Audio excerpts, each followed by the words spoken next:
Now then, where was I? The children that were scattered about the floor of the common room looked attentively at the old man, waiting for a tale of faraway lands and heroic exploits. Waterdeep. You were at Waterdeep. I suppose we were at the beginning then. The Underdark, the Grove, the sea, the palace, they all converged right there.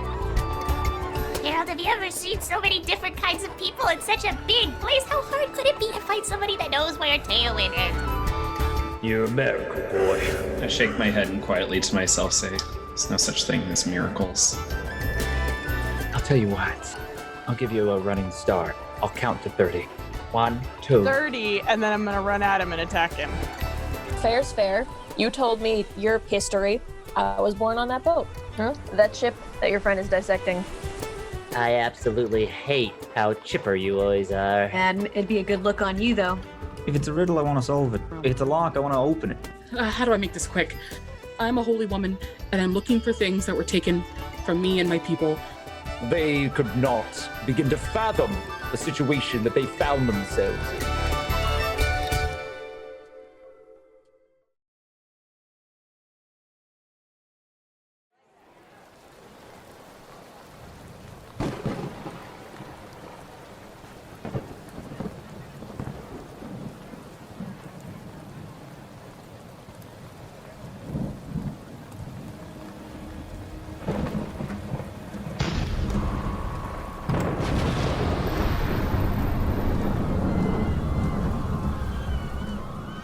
That ought to get their attention, Juniper.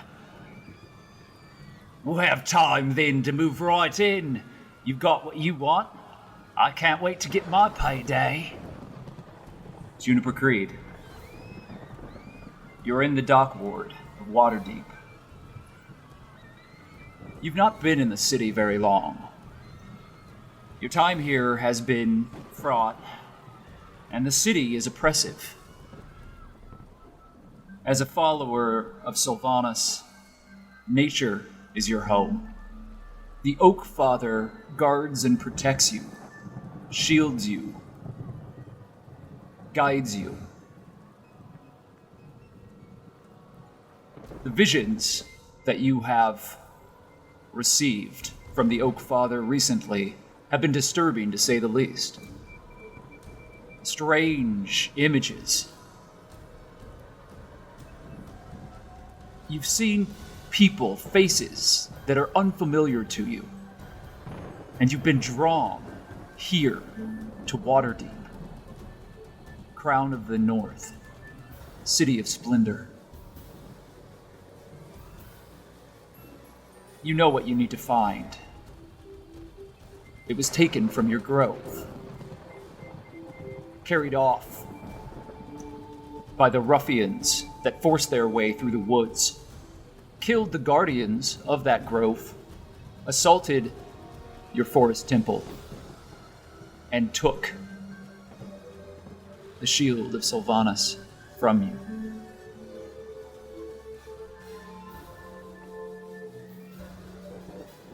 Now, off on one side of the dock, hiding in an alley with 3 disreputable, filthy mercenaries that you've hired. An explosion lights the night sky. Fire reaches upward, and the city's landscape is held in silhouette for a brief moment as a blinding light fills the darkness. It's been raining in Waterdeep. As harvest tide grows closer, the weather has become cooler.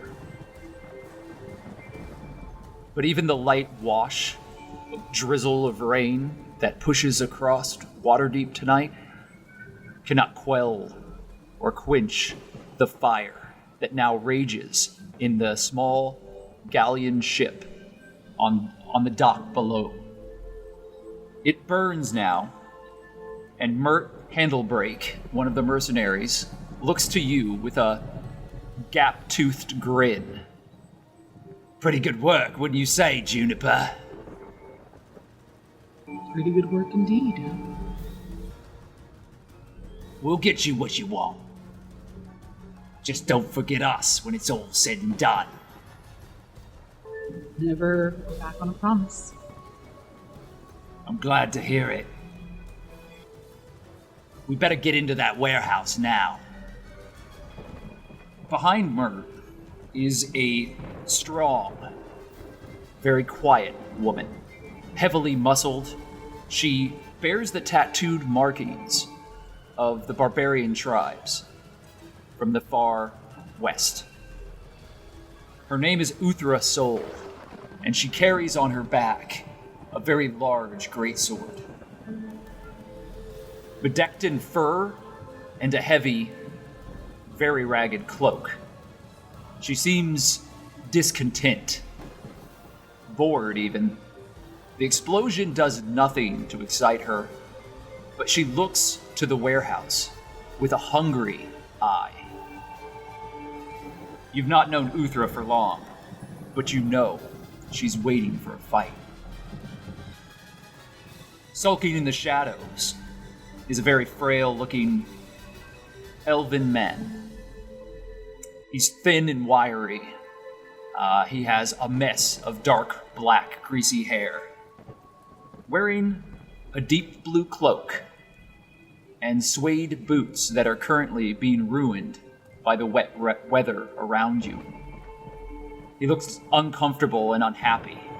He kind of sneers as Mert talks. These three were the best that you could do with the coin that you had. A small amount of treasure that you carried with you from your temple. The warehouse below is unassuming and simple. Mert picks up his hammer, grabs a large shield, and begins walking down the alley towards his goal. The warehouse that you have hired these individuals to break into. What do you do? I follow close behind. Watching. Carefully, Mert continues forward. Uthra and Devon both follow behind you. And the four of you proceed through the night as shouts from the city watch emerge on the dock ward. A ringing bell sounds out, and somewhere in the distance you hear, "Fire! Fire!" Stepping up to the large double doors of the side entrance of the warehouse, Mert turns and looks at Devon. "This is what we hired you for. Come on now. Get a move on, knife here." Devon snarls. "You'll watch your tongue or you'll lose it." Stepping forward, he opens a small leather pouch, displaying metal tools made of brass, each of them spindly, long, needle-like devices. He begins picking the lock, and in a few moments there's an audible click, and the door creaks open. Devon looks to you, and then sneers once more at Mert. "Age before beauty." Mert walks through. What do you do, Juniper? I go through. You enter into the building. Uthra and Devon follow after. Inside of the warehouse, a number of lanterns are burning low, the oil having been worn down from the long night. It's pushing closer and closer to dawn, but whoever was caretaking this space isn't doing a very good job of it. The warehouse seems completely deserted. There are large crates and boxes everywhere. This is very common at the dock ward. These are shipments that have come from across the seas. All across the Sword Coast, goods and wares are brought here to the dock ward and then distributed out into the City of Splendors. You are surrounded by what looks like an endless maze of wooden crates. Devin looks to you. It was our understanding that you would be able to sense the magic of your item. Otherwise, we're going to have a very long night ahead of us. You're right about that. June's going to... I'm going to actually cast Locate Object. Let's see how that gets me. You begin the prayer.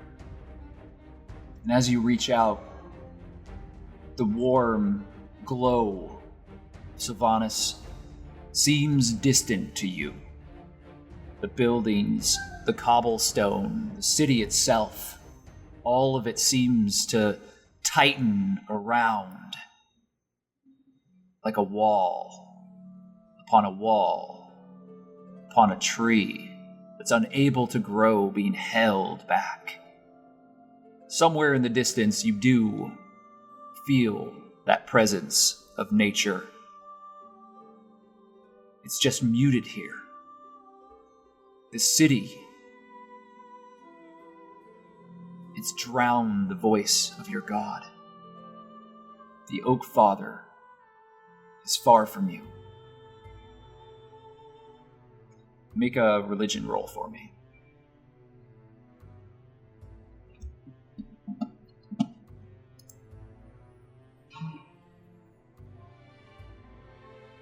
$11. So far, it's hard, but you close your eyes and you speak the words, opening your heart to the Oak Father. What is your prayer?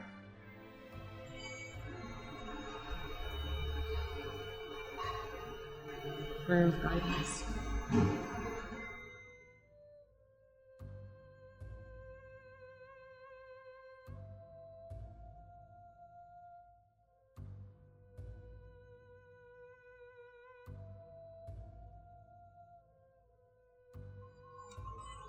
Devin looks anxious, staring back at the door. Mert turns around. Well? Is your fancy god gonna fix this or not? Give it a second. Alright? For the first time, Uthra speaks. Shut up, Mert.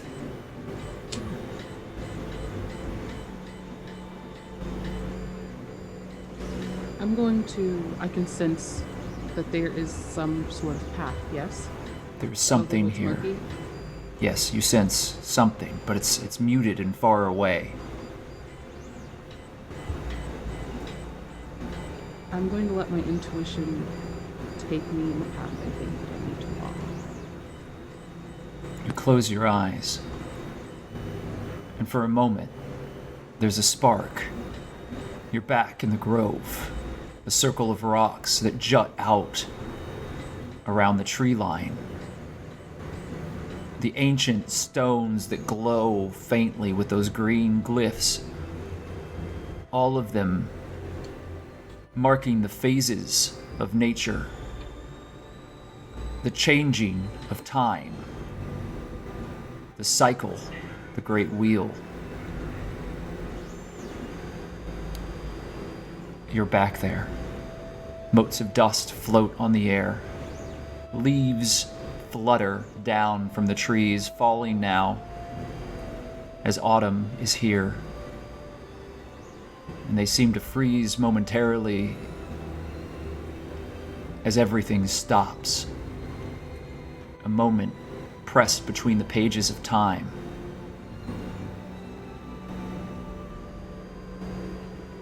You see young man with white hair and haunted eyes looking at you. You hear "Plop, plop, plop, plop." Some strange, unnatural noise, a song that isn't from your god. Metal and gears begin turning somewhere, and you whip around, and there's a shadow, and it passes by you, and then it turns to the other side. You whip around again, and you see an elven woman standing there, consumed by the shadows around, something looming behind her.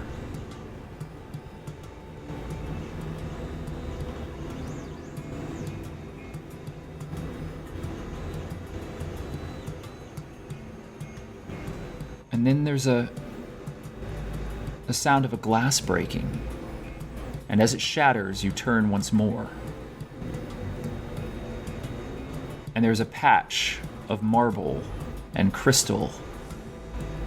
And frozen inside of it, you see another smaller elven girl. But the image shudders and then breaks, just like glass. All of it disappears around you. And when you open your eyes, you're not standing where you were. The rainfall on the outside of the warehouse is clattering on the roof of this large, open building. And through the network and maze of crates and boxes, you're now standing further back in a room within this space. Your hand is on a box. And on that box is painted a symbol of a hand grasped within an eye.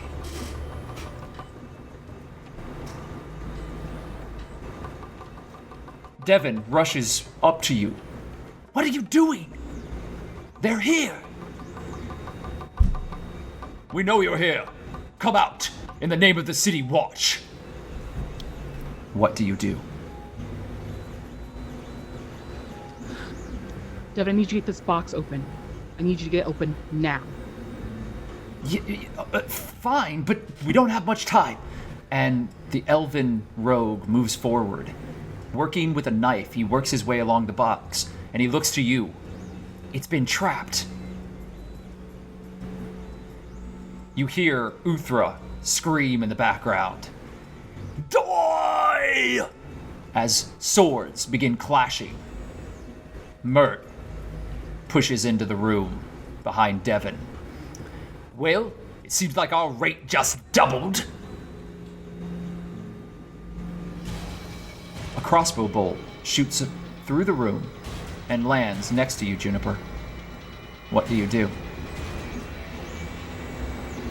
Are there still crates all around me? Yes. I'm gonna climb up on the tallest cluster of crates, and I'm going to look around and see what I can see. You're standing on top of the crates, and you see 16 City Watch rushing as a barbarian woman charges forward, pushing two of them down and swinging a massive sword at a third. She's already bloodied. Another guard, another of the City Watch, lies in a pool dead on the floor. Can I see anything above me, like any rails or pipes? Above you are beams that link into the thatched roofing of this building.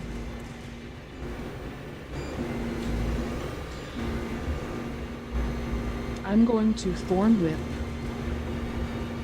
to the beam closest to the door and try to swing my way out of the room. Your thorn whip wraps around the beam. Make an acrobatics check.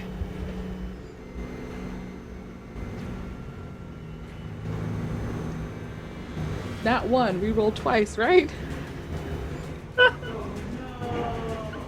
As is our house rule, No. whenever you make a critical failure, a natural 1 or a natural 20, you then roll to confirm, and if you do it 3 times, something will alter the campaign permanently. Was this the first roll of the game? No, it's the today? second.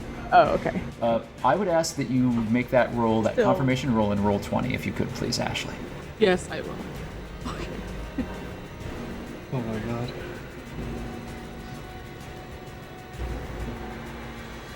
Okay, it's not another natural 1. Okay, now The beam creaks and breaks as you topple downward, falling in front of the guards between Uthra and those who have already gathered to try to push her back. Uthra doesn't miss a beat. Using the distraction that you've caused, she swings again, felling another of the city watch. Mert turns a corner, pulling his hammer out and thrusting his shield forward. Well, I guess I gotta get involved, and begins rushing forward into the fight. All The- right, Go for it. I'm gonna first try to get my footing here. I need you to roll initiative.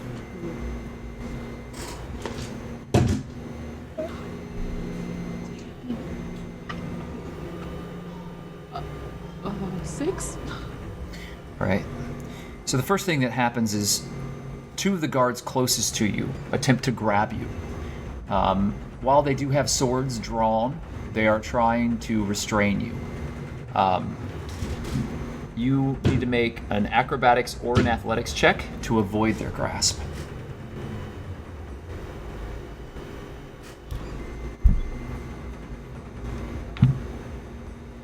That was a nat 20. It gives and it takes. Okay, so go ahead and confirm that nat 20 on roll 20.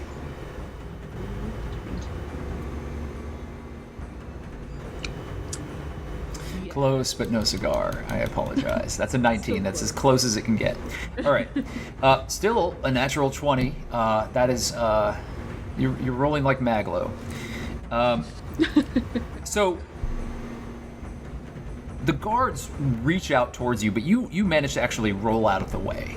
As they snatch at you, you find your footing, and you are no longer prone. You're now standing and have shaken off the effects of your fall. You are bruised slightly, and you took 4 points of damage from the fall, but you are whole and mostly unharmed. From behind you, Devon has appeared. I just want you to remember, no matter what happens, you owe me. And he presses a beautiful wooden shield into your hand. It is as if it were grown from an ancient tree. The face upon it is the beaming face of the Oak Father, and there are leaves intricately carved into it. But the sculpture of this shield goes beyond a simple item of protection. It is a symbol and a sigil. It is a work of art, a holy relic, gifted by nature. No hand carved this shield. It was grown. And now, you have it once again. As a city watch slashes downward at you. Striking you. You take 6 points of damage as the shield offers you no protection in this moment. You just touched it. It takes a moment to attune, and you feel the pulse of warm blood as you stumble back. And as you fall, you see Uthra topple as two other guards thrust forward, no longer trying to restrain. They are trying to kill. What do you do, Juniper?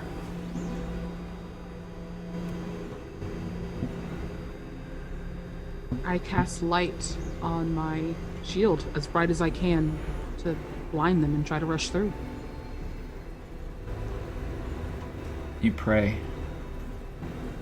And again, the Oak Father feels so far away from you. Slowly, the shield's eyes begin glowing green. And that green intensifies until the entire warehouse is lit with a bright beam of light. And the last thing that you see is the clashing of Uthra's mighty blade as a guard impales her, and Mert swinging a hammer, screaming bloody murder. Everything dissolves into that white light.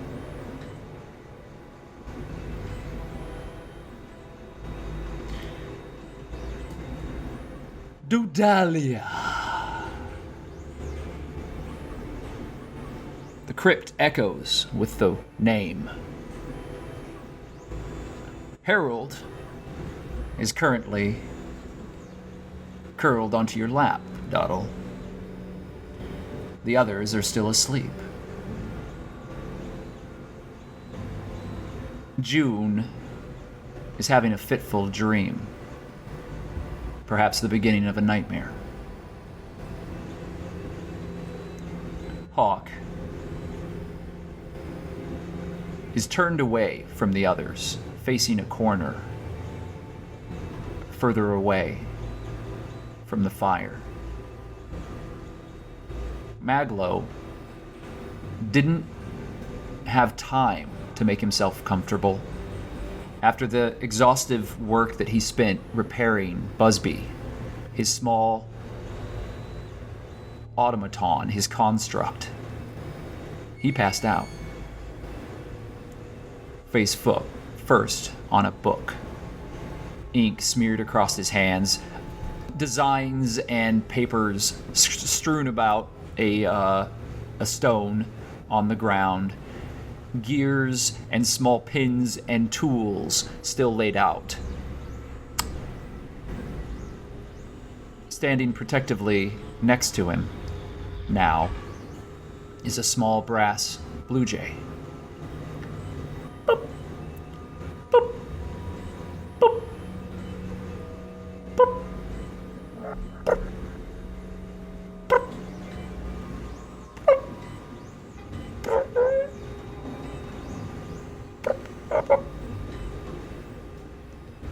And the man standing on the stairwell is looking at you. His eyes pass down over the others. Siraye is in a corner meditating. She's sitting cross-legged. Her eyes are closed. You're not sure what she hears. But she, like you, well, like you used to be, doesn't require sleep like the others.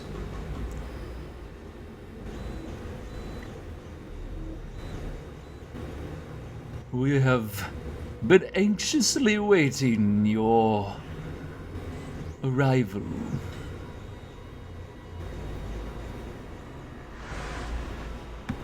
Who's we? Well, your companions have had the good fortune of understanding more of what happens here. As you're new, I will spare you for now. Just know that I am an ally of Phineas Fiddlescratch, and I have been protecting those you call friends for some time now. Here within the crypts, beneath the city of the dead, you find solace. I protect you. Besmit will serve you. And when the time comes, you will move along, and our arrangement and my debt to Fiddle Scratch will be paid. Thank you very much for your hospitality.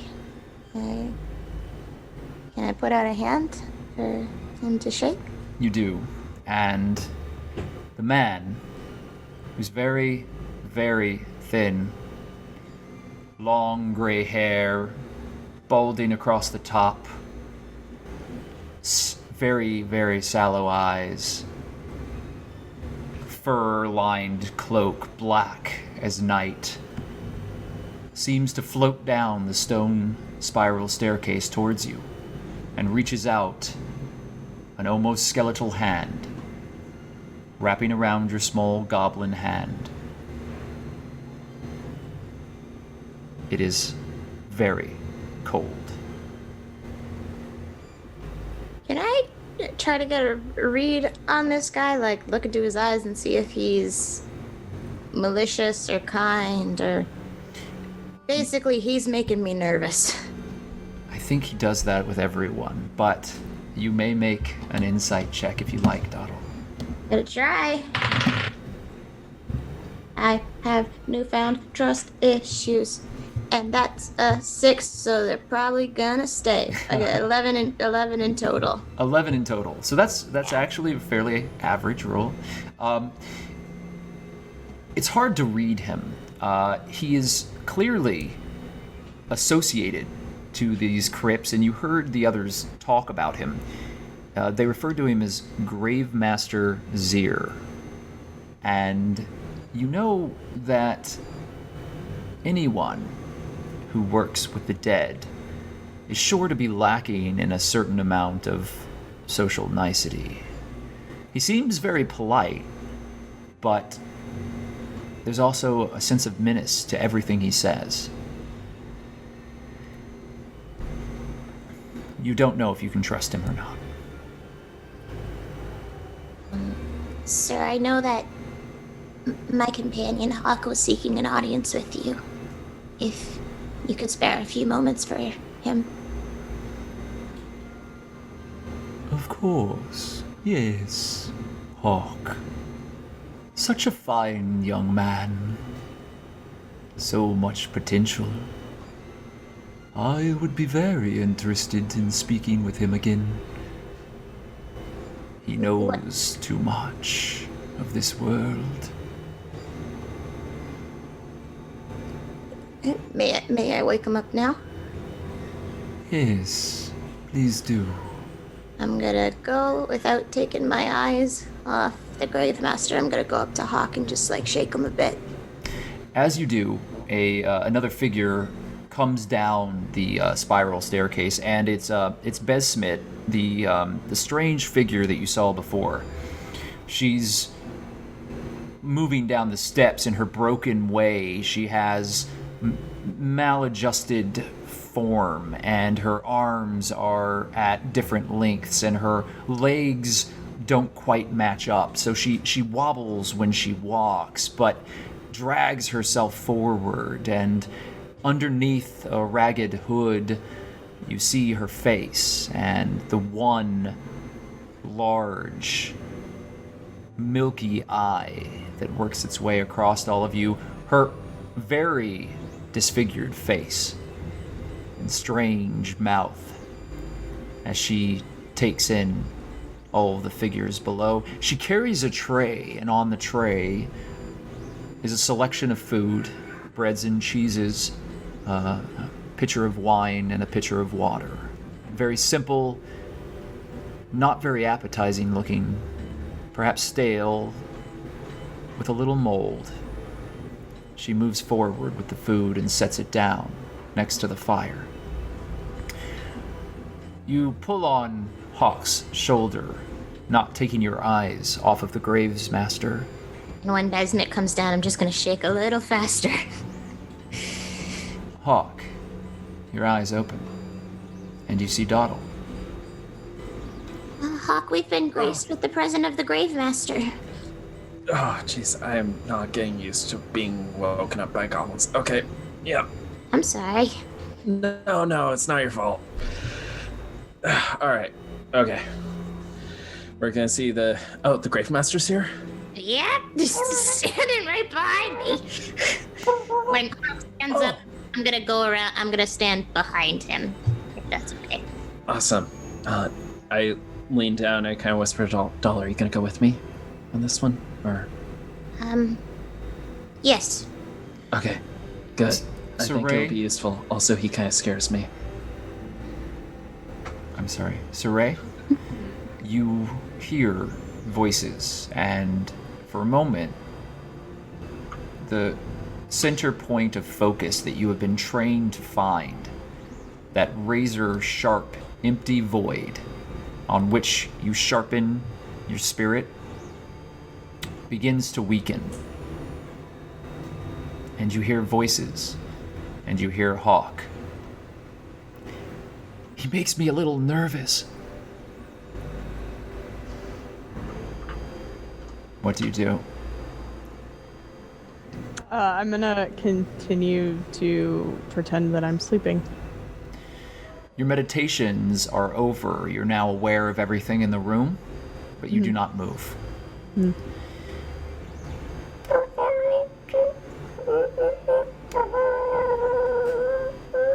Does Busby sound weird? Like broken, or? I don't know. I mean, he's got a whole new thing going on. Maybe that's maybe that's a part of it, or? Oh, I hope he's just getting used to it. I don't know if I want to see MacLeod disappointed if Busby's not working properly. Yeah, he kind of gets a little insufferable when he's disappointed.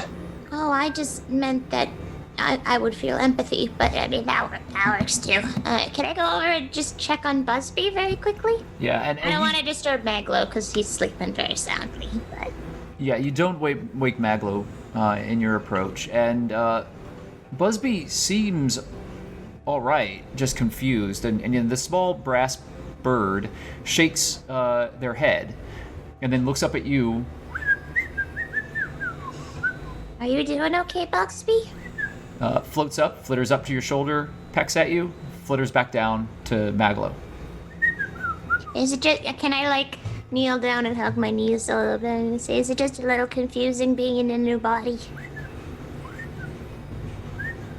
I'm afraid I don't speak robot. I don't have very, very good communication skills in this moment. Yeah, I'll get Maglo to check on you later, but I hope you're doing okay, Busby. Go back to Hawke. You move back to Hawke quickly, stepping past June, who is still fitfully sleeping. Now she seems to be sweating and murmuring very softly. You step next.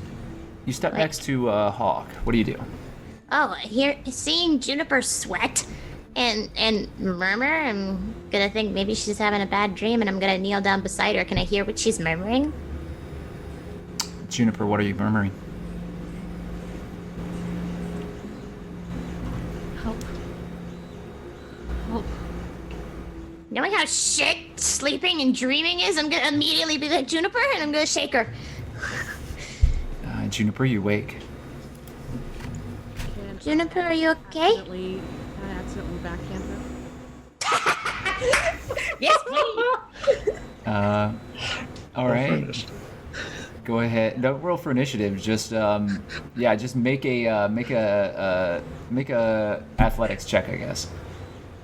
We'll consider it a grappling action. I mean, I'll just let it happen 11. for the sake of... 11? Well, yeah, but she doesn't know what's going on. So, yeah, you do hit her. You strike her. Oh, why do you keep doing that? You did it in the Goblin Cave, too. Oh my god. Oh, Doddle, oh my gosh. Juniper, please don't. I mean, I understand that you're panicked and we don't know each other very well, so it's understandable to be a little nervous of me and our time together. But please stop accidentally. Please get a handle on accidentally hitting me, because my face hurts very much right now and there's a lot going on. I kind of start crying. Juniper, no, don't cry. sorry. It didn't hurt that bad. I'm just making a big deal out of it. I'm sorry. And I just kind of wrap my arms around Doddle and just Sir? kind of hold you. It's like, to me, you're not who you are. You're someone else for me. Dream was that bad, huh? I'm fine. Fine. Ashley, if it's possible, pull your mic just a little closer to you. Maglo, you immediately wake up with a start when you hear Doddle shouting from the slap. And you see Busby cock its mechanical head at you, now in the form of this blue jay. Its yellow gem in its chest is pulsing brightly, and its eyes are now colored to match.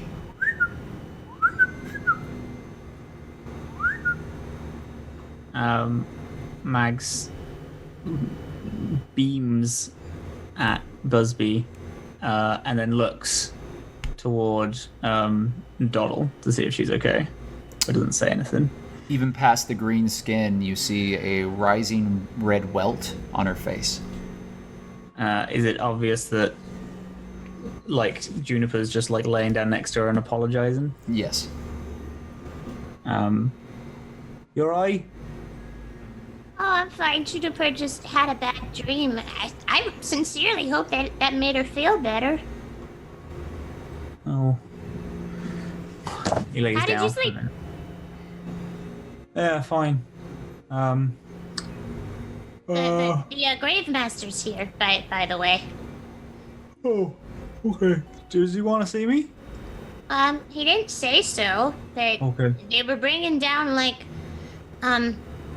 some sort of tea and cookies, or I don't know, something on a tray, so I'm sure they're looking for a little camaraderie at the moment. Oh, amazing. Alright, grand. Alright. And Maglo puts his glasses on and walks over to his bag and pulls out the goldfish and then places it on like a small pedestal thing that he pulls from his bag, and then starts pulling out other mechanic things, then starts like setting up what looks like possibly like a small lab. Yeah, and he just starts doing that. May I look at it? Oh yeah, sure. I'm just gonna take a look at the goldfish and just watch it as if I'm just watching a regular goldfish. So the plan is we need to know like the power that this goldfish has. So I'm getting down a couple of questions just so I could see if I can figure it out, and then if I can't, I'm gonna go somewhere, maybe a library or something, and we just gotta get a start on doing whatever we're doing. At this point, I'm gonna wake up. Wake up. You open your eyes. You see on the small makeshift table that Maglo has set out a glass orb without an opening, completely filled with a pristine, slightly blue water. Inside of it is the most magnificent gold fish that you have ever seen. Its large, dark eyes encompass everything around it very curiously as it swims back and forth within this bowl, this magically created container. Nothing else is inside, just the fish. Find anything out? Morning, Siraye. How did you sleep? Good morning. Fine. How about you? I guess I'm so sorry. We didn't mean to disturb your remembrance at all. No, it's fine. I'm up. Hawke's gonna make his way over to the food and just kind of pour himself some wine and just kind of give everybody a glance and start drinking. It's very watered down wine, and it's not good, but it's better than the water, which is off. It seems. Is that? Hey, Doddle. Yeah? Do you have that one spell, Prestidigitation, by chance? Do you mind hitting the food with it? Sure, let me just check and see if I can actually do that. Because it's a cantrip, right? Let me just poof. Yeah. Oh, yeah. Okay, do you want me to do it to the wine? Just all the food, Doddle, please. Well, I don't. I think that'd be a little bit rude to our host to imply that their food is unclean. Oh, okay, just hit the wine with it then, and then I'm not when actually- they're gone, Okay, I'm not entirely sure how this works. This might completely erase all of the alcohol. Well, we're just gonna give it a try and see what happens. And I'm gonna hold the cup, and I'm gonna like whisper some Elvish into it, as almost like the goblet's listening to me. And then I'm gonna take it away and cast Prestidigitation. You do. And Besmit does sort of look at all of you. The Graves Master kind of nods. We apologize, of course. Neither Besmit nor I have a very refined palate, as it were. I mean, a refined palate is just a palate that's different from the deviation of their normal palates. What I'm saying is, I'm sure your wine is completely fine. We are just accustomed to different tastes than you are, that's all. I'm quite sure. Right. Hawke is gonna just drink. He just like, right. It just starts. Is it a little bit more alcoholic now, by chance? It's very fragrant, and it has an elvish quality to it. It's fruity and very sweet. Doddle's gonna take a cup as well, and she's not gonna cast anything on it. She's just gonna drink it. How's it taste for me? It tastes like sour grapes. It's very bitter, and you pucker almost unintentionally and wince upon drinking it. It's not going to make you sick, but it certainly isn't enjoyable. Like when I drink tequila. It is exactly like when yum, you yum, drink yum. tequila. That's really good. Then June's gonna get up off the ground and walk over, and she's not even gonna pour a cup. She's just gonna take a whole mouthful of the pitcher and sit. All right. You grab the pitcher and you sit back down, and the sweat has broken, Juniper, and you are fully aware of the crypt around you. The fire is burning low, and this wine is very bitter, but it immediately soothes your nerves. Standing on the staircase is the Graves Master, figure you have never seen before.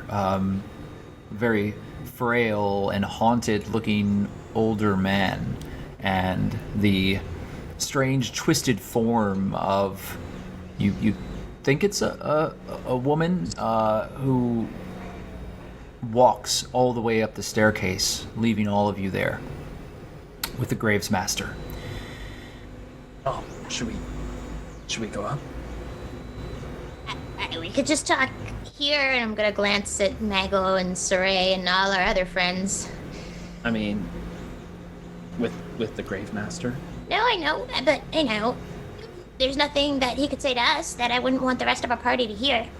Grave Master? Is there something I'm not knowing? Is there something I don't know? Like, I walk up to Juniper, I get on one knee, I put a hand on her shoulder, I'm like, I don't know how to tell you this, but you've been dead for 5 years. Fuck! I'm sorry. You don't do that to a lady when she's first woken up from a bad dream. Get out! And I'm gonna grab his arm. I'm gonna push him away, and I'm gonna sit beside Juniper. I just kind of look off like I'm staring like a 1,000-yard stare. Like, I just can't deal with him. I'm gonna be like, so what was your dream about? I think I hate your friend. Same. Maglo, make an Arcana check at a disadvantage because of all the noise. I would actually like to cast Detect Magic on it. You may, but first I'd like for you to make an Arcana check at a disadvantage. That's 100% fine. Don't worry about it. That's a 1. Thanks, Nox. I appreciate it, bucko. Could you roll again, please? things. All right. Welcome back. Welcome back. I hate this game. How dare you? How dare you? So, Maglo, the noise and the conversations and the Graves Master floating above you and everything in this space is not conducive to doing research well. And you're exhausted. You haven't really gotten a full amount of sleep. You are, for all intents and purposes, you have gone through a long rest. However, as a roleplay sort of just exhausted constraint, you were exhausted. You've been through so much, and repairing Busby last night was intense. And so you're looking at this, and you're trying to pull out your tools, and you you kind of sigh, and then you cast Detect Magic. How do you do that? With all these different contraptions that he's set up, there's a small half a circle that's on that in the middle of this half circle is a pin that's hanging above the above the sphere, above the goldfish bowl, and he flicks it and it spins, and it feeds just a small line of magical energy to a piece of paper that etches out just general information about the readings that it's getting. So you do all of this, and it begins etching a little line that you can interpret with a little bit of study, and you hear Juniper say, "I think I hate your friend," and you turn to say, "Same." And the pin immediately flies off the device and hits right above Siraye's head and clatters to the floor. Oh, fuck. Shit. You okay, Siraye? Can I? Yeah, I'm fine. Yes, I'm fine. Okay. Oh, fuck. Shit. Oh. Fuck. Did we set careful. it up? I know. I'm sorry. I must have not set it up right. Busby, did we set it up? We did, right? Okay. No. Right. Would it be more beneficial to your work to perhaps leave you be for a while? Maybe. It's just very loud in here, but I know it's fine. It's a small space, and I can't go out with it. So, for the minute, it's fine. Grave Master, do you have a grave that I could just sit in for about 9 to 10 hours? He smiles very broadly at that question. We have an abundance of graves here. I'm sure we can find something that will accommodate you perfectly. Amazing. Just a place that I can just sit in silence and just have all my stuff. So it needs to be a really big grave. Would you get that for me? I do understand. Of course, there's nothing that I have to say that I wouldn't say in front of all of you. I'm more concerned about the secrets that you all harbor. Looking to both Doddle and Hawke.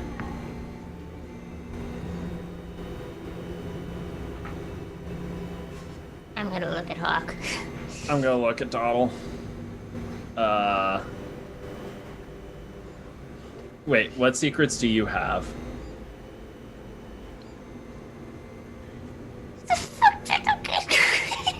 I don't know. That's why I wanted to have this conversation in private.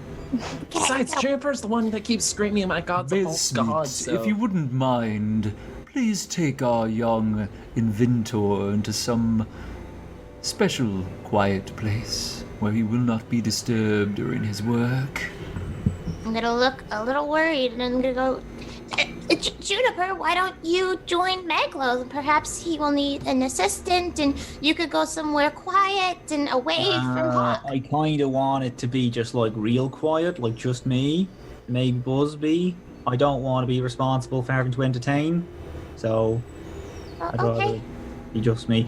I will tell you where I am though, so they can not keep me locked in a grave, and you guys can come and not check on me, but if I need you, you can come and have Are a you look. sure? I can meditate. I'm really good at that. I mean, do, of water? course, appreciate your caution, but if I wanted to cause you harm, it would already be done. I understand that was meant to be reassuring and comforting, and I appreciate the thought of that. Well, Juniper, this is gonna take like hours. Is that like, is that fine? Can I bring the jug with me?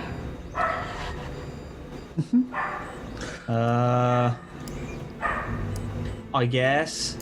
Can you find a grave big enough for 2 people and a whole bunch of like lab equipment? I'm sure Besmit can accommodate you.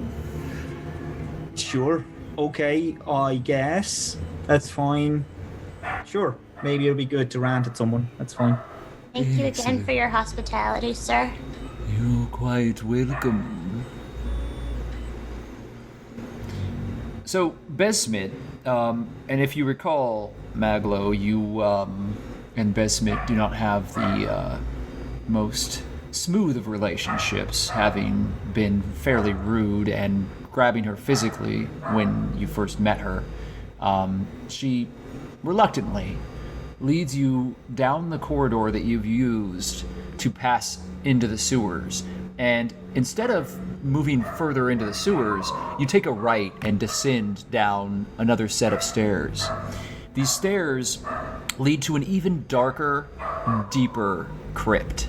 There are sealed graves on all sides, and there are worn statues standing beside each of them. At the base of each statue is a large stone bowl, and there are low-burning herbs and small pinpoints of fire within each of them. And you are walked into a section that is a circular entryway that seems to split off into a number of different areas. Besmit takes a torch off the wall and lights it in one of these braziers. Moving around the room, she goes to each, lighting 4 torches at each of the directions, the cardinal directions of this circular room.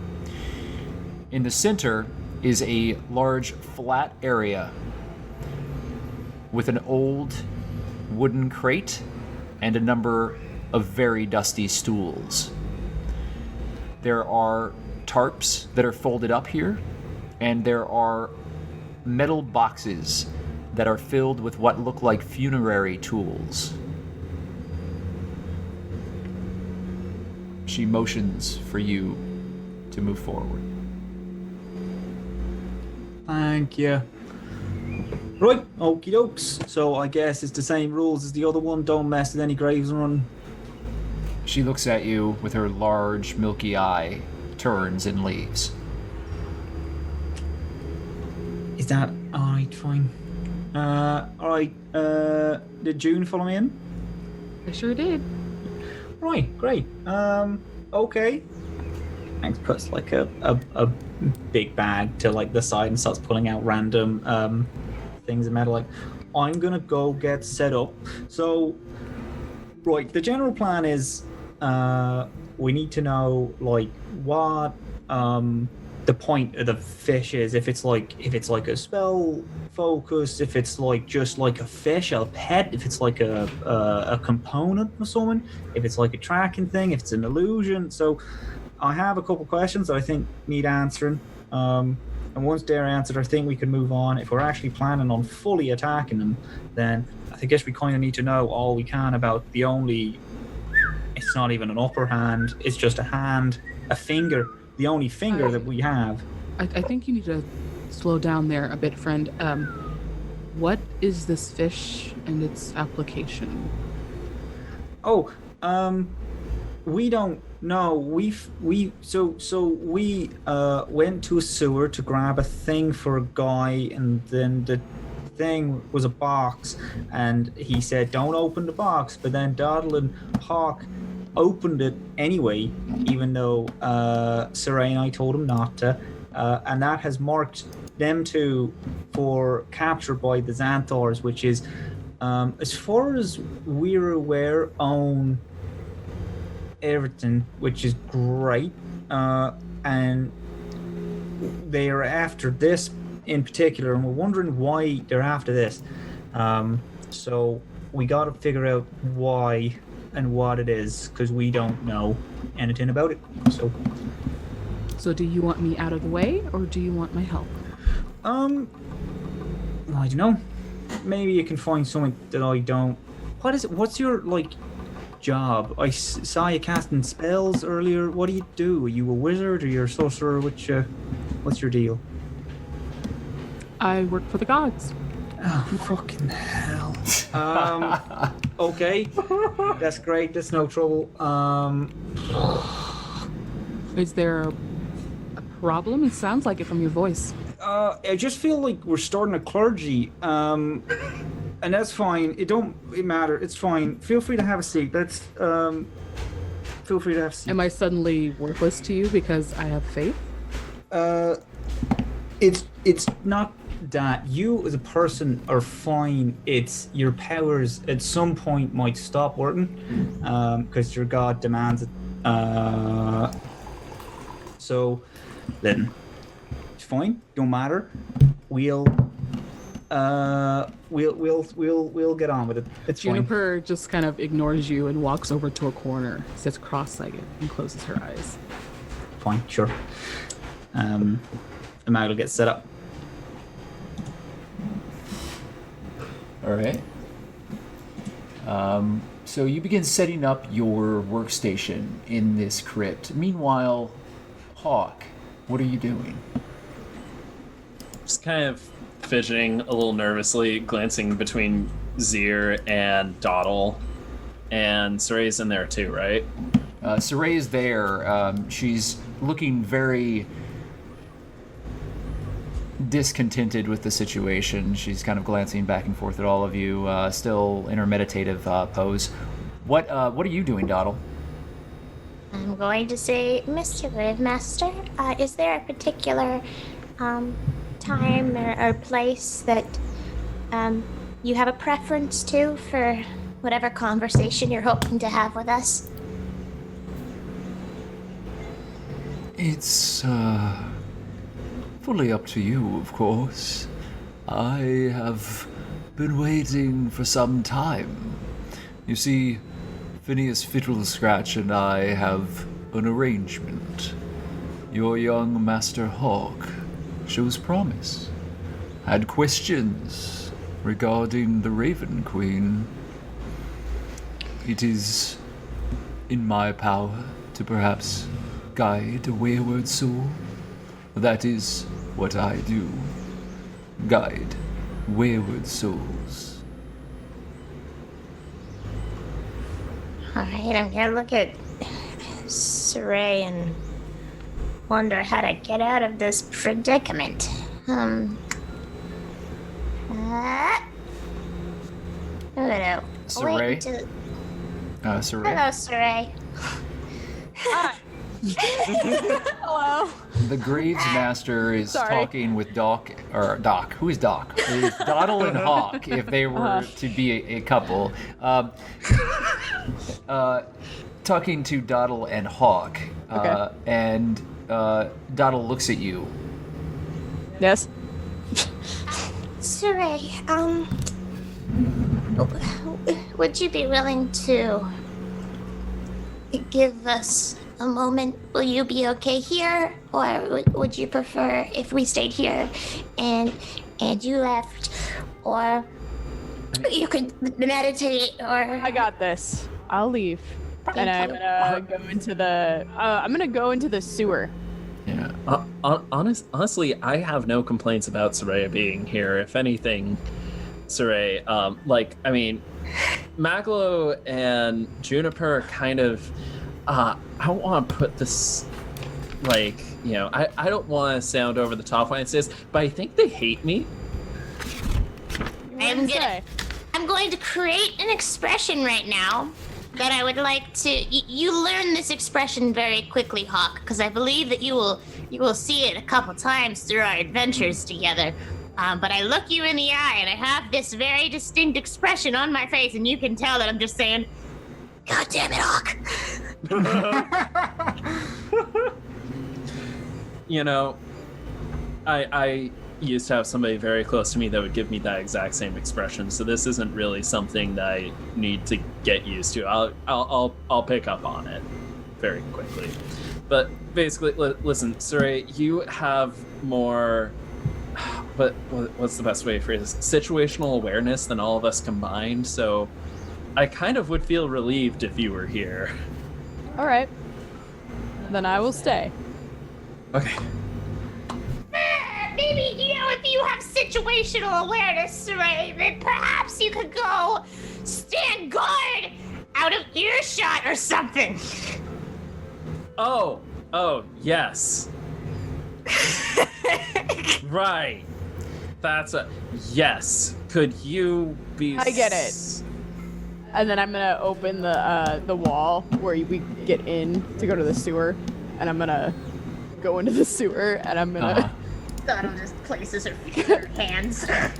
So, I'm gonna leave the room. Siraye, you step into the large open corridor that leads into the sewer systems beneath Waterdeep. The City of the Dead is a sprawling complex in Waterdeep. It is the size of other city wards, and it is where the dead are brought, where the ground is firm enough to be able to sustain the caverns and the catacombs that are necessary to take care of so many who have passed on. And the City of the Dead never lessens in its population, it only grows. You're standing in this corridor and there are graves all around you. Where do you go and how far away? I'm not gonna go far. I'm gonna stand or kind of set myself up close to that door that I came through. Okay. Is there torches or anything that I can make fire or light so I can see? Because I presume it's dark in here. It is dark in this area.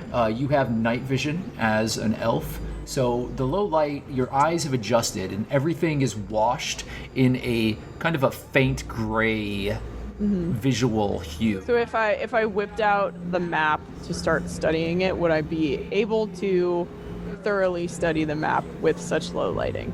You can. The only problem is that the colors on the map will not read. Right. And so if there's any indication in a different color, you won't be able to tell the difference. Right. So there's no torches or anything around. There are further down the corridor. If you would like to walk away from the group for a few minutes, you may do so. Okay. I'll go get a torch. Okay. Light that sucker. Yeah. Go ahead and make I'm gonna make a perception check for you. All right. Have my dice though. No, that's okay. You can roll. You'll have plenty of opportunity to roll later. So nice. All right. So, Hawke and Doddle, inside of the space of the crypt, Besmit has returned and is now standing behind the Gravesmaster. And he's looking very patiently at both you and Hawke, standing there with his fingers steepled together.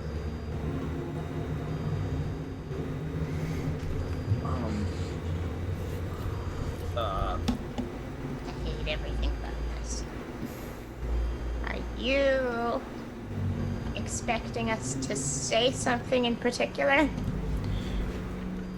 It is my understanding that you both have questions about your situation. Both of you are seeking things, are you not? Hawke, you can go first, because I have a little bit more faith for your queries than I do.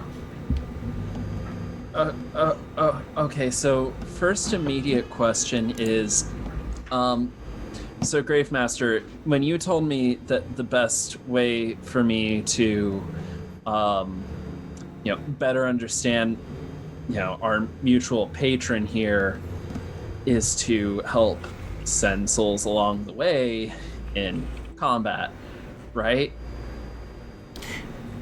However you see fit is how you connect to the Raven Queen. However, my young friend, I believe you have misinterpreted what I have said to you.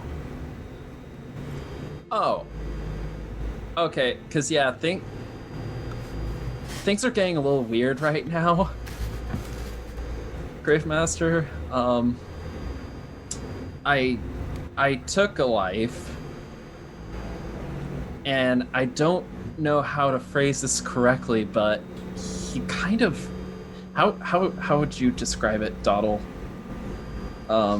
Dissipated? Yeah.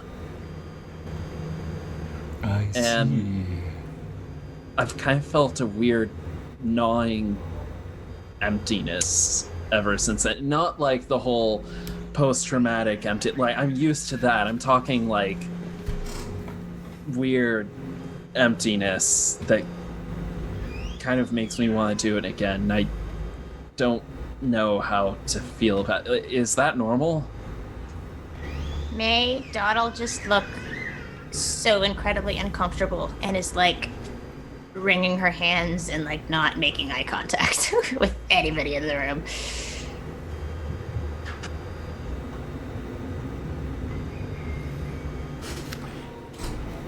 It is of little surprise that you feel this way, Master Hawke. You see,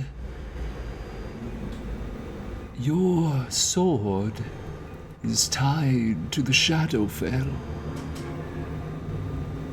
Do you know of the Shadowfell? Do I know of the Shadowfell? You do, in the context of it being a kind of a fairy tale myth that was told to you as a child and used within the temple as a, when you were an acolyte, as a cautionary tale. As much as the Abyss and the Seven Hells were used to scare children into behaving, it was a place of mystery and dark punishment, shadows. There are a lot of rumors about what it is. There are a lot of legends that speak of the place as a realm beyond this realm that exists in perpetual night. And there are evil and dangerous beings that lurk within that plane and that realm. What I know about Shadowfell? In a different way, but much... Perhaps it has like a different name, like an elvish name? Yeah, Like, you don't recognize Shadowfell as a term. So I would say no, you don't recognize this. Okay. Because this is in the common tongue. The Shadowfell? What, like... Are you gonna ask me if I believe the boogeymen exist next? I mean... He doesn't move. His face is unchanging, and he just looks at you. You have seen what your sword can do. I do not need to prove anything to you. In fact, it is apparent upon your face. You already believe in it. You know what it is. No, this... You're saying that my powers are coming from the Shadowfell? It is the seat of the Raven Queen's throne. She is the Shadowfell. And you, he looks at Doddle. You also have greatly affected the weave. You know that, though, don't you? Hawke has told me a great many things. But what he hasn't said has been just as informative. How have I affected the weave? Dodalia, do not play coy. I'm afraid I'm not playing coy, but if I am, I very much don't want to be, so please tell me, how have I affected the weave? He looks to you. Siraye, you make it down the corridor.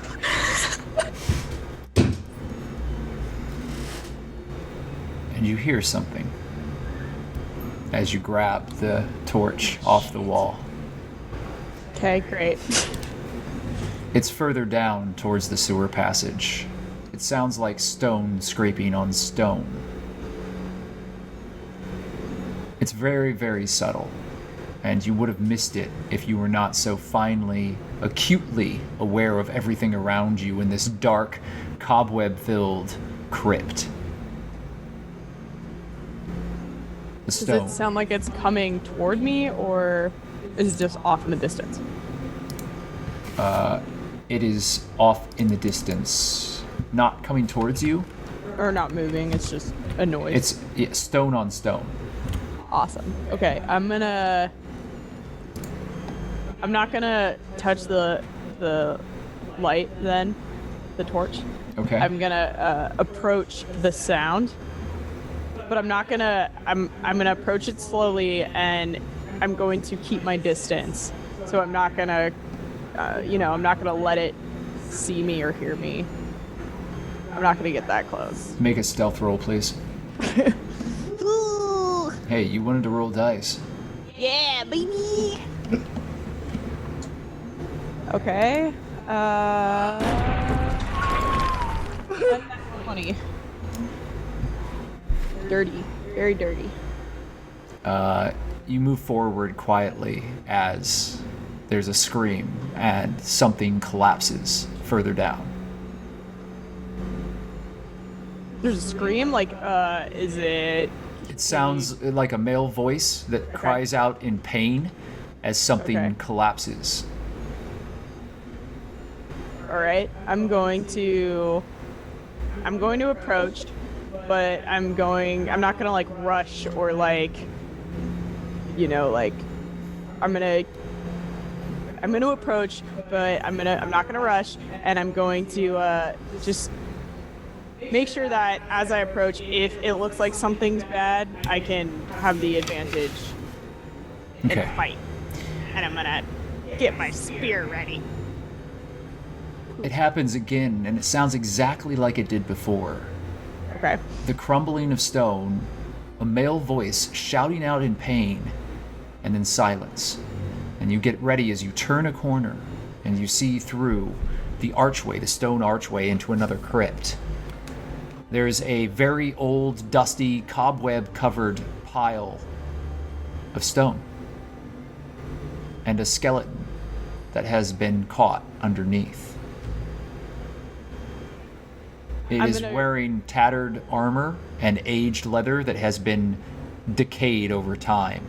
And from the empty eye socket of the skeleton, a centipede crawls out and across the floor towards your foot.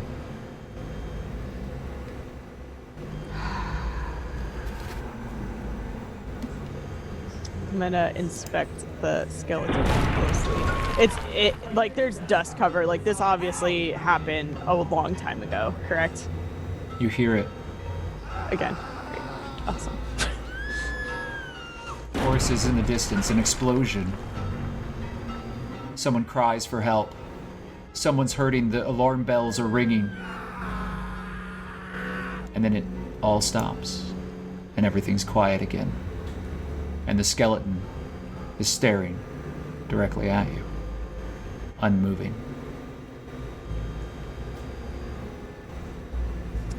Okay, I'm gonna inspect the skeleton, check its pockets. Not to steal stuff necessarily, but just to like see if it has identification or like maybe figure out how long this body's been here before, you know. You find a decayed scabbard with a very clean, unblemished longsword. You find a pack of rotten papers that are completely unreadable, and they decay and deteriorate as you touch them. And around the neck of the figure, you find a gold chain with a city watch signet upon it, a sign of service. This was someone of either high rank or perhaps nobility who was awarded a medal of some sort. And on the pinky ring of the skeleton, you find a ruby ring. What do you take? Both. Haunted jewelry? Absolutely. I will take it. You can place those items onto your inventory. Do they have any special... I probably haven't figured that out yet, so I will... There is no instruction manual to any of those items. Perfect. Or perhaps it was in the pouch, but that is badly decayed and destroyed now. There's nothing in the pouch. There's nothing in the pouch. It's just a rotten parchment that dissipates okay. into dust as you touch it. But no money? There was no coin. None. At all. No coin. Nothing. There was no coin. Okay. Fine. Maybe you're not the first grave robber. Fair. You go back to the archway by the door? Yeah, I'm gonna... if there's nothing else, everything seems okay. This is old. I'm probably hearing ghosts or something. Great. Awesome. I'm going to return to I'm gonna return to that door. I'm gonna get the torch and return to the door. Do you ignite it? Yes. And do you begin studying the map? Yes. As you open the map, it's covered in blood. We'll come back to you. Maglo and Juniper. Right, so these are the 4 questions I got so far. Right, so it's in a perfectly spherical... Maglo is talking directly to Busby. Busby just sat in front of him, just like nodding. Right, so does it breathe? Because the glass sphere doesn't have any holes in it. It just seems to be fed on its own. I would like to see if we can see food manifest, or if it like appears in its stomach, because that leads on to the next question: is it alive at all, or is it actually an illusion? Because if it's an illusion, then that is weird, and that brings into a whole other series of questions. So I'd like to take that off if possible. Can it live outside? So if we broke this open, could the fish just float out? Is it the orb itself that's magical, or is the fish that's magical, or that it's both? I think that's an important question. And what's its purpose is the last one, but the last one's not going to be able to be done by just looking at the fish itself. We have to go to a library or something to try and figure it out. See what we know about like magical animal keeping, things like that. Like, could this be done with another animal that's bigger, in like a cage or something? It's specifically the goldfish. Can we cast through it? I think that's important, so we got to get probably Doddle. Do something with that, see if they can attune themselves to it. That's a good question, actually. Is it a magical item? Juniper, what are you doing while Maglo talks to his construct? Juniper's kind of taking it all in, and she's getting more and more curious as to what he's doing as he talks out loud, and she's just kind of, her eyes are open at this point and just kind of watching him. If Maglo clocks Juniper looking at any point, Maglo will start addressing her as well as Busby, so moving between the two.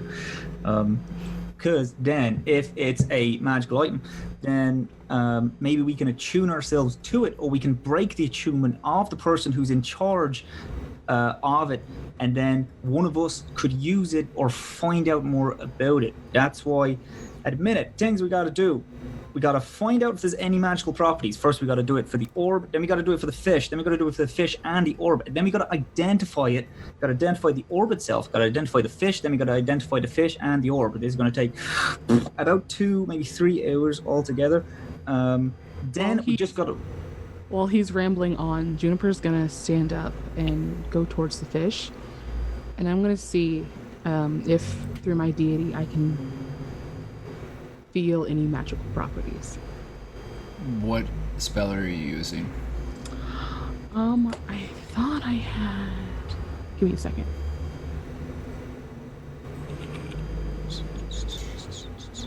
Is there anything that you're doing? You're just making lists of actionable items. Is that correct, Maglo? Maglo has set up another detect magic construct that he's going to use on it a few times, and he's going to disassemble it, and he's going to reassemble it to other things. Mm-hmm. But that's it. He's like halfway building it as he's talking to. Yeah. And Never mind. I thought I had something for that, but I don't. So, Maglo, and you'll forgive me because the Artificer is still, well, it's new to everybody still, but your sense magic is very much like the traditional sense magic or detect magic. Yes, it is.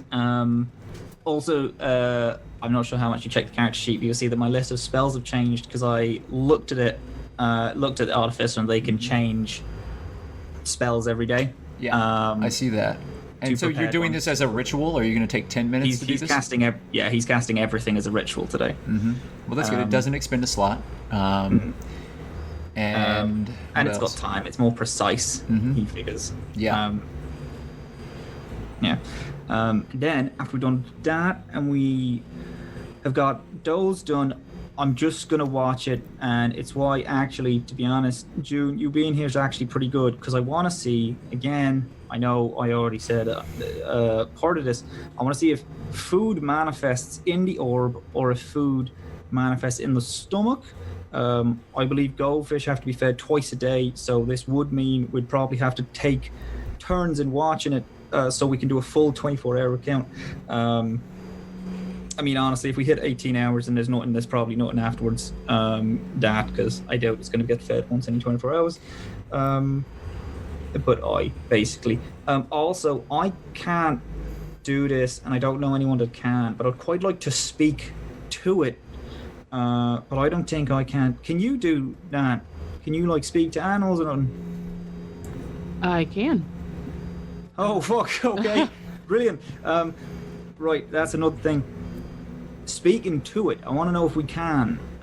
This is probably going to help after we discover if we can live outside, because I don't know if the orb is going to be blocking any magical sense to the fish itself. But if we figure that it can live outside, I want to know what the chances are of us getting the orb off of it and seeing if that's going to do anything. Because if it's going to do anything to hurt the fish, or if it's not possible, we're just going to leave it. And I'll be honest, I think it's a real low chance that we can get out the glass of the fish so we can speak to it. So I hope that can work.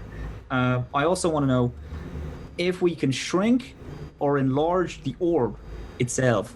Because if we can do it to both, then we can shrink it down to like a marble size, and then we can hide it way easier.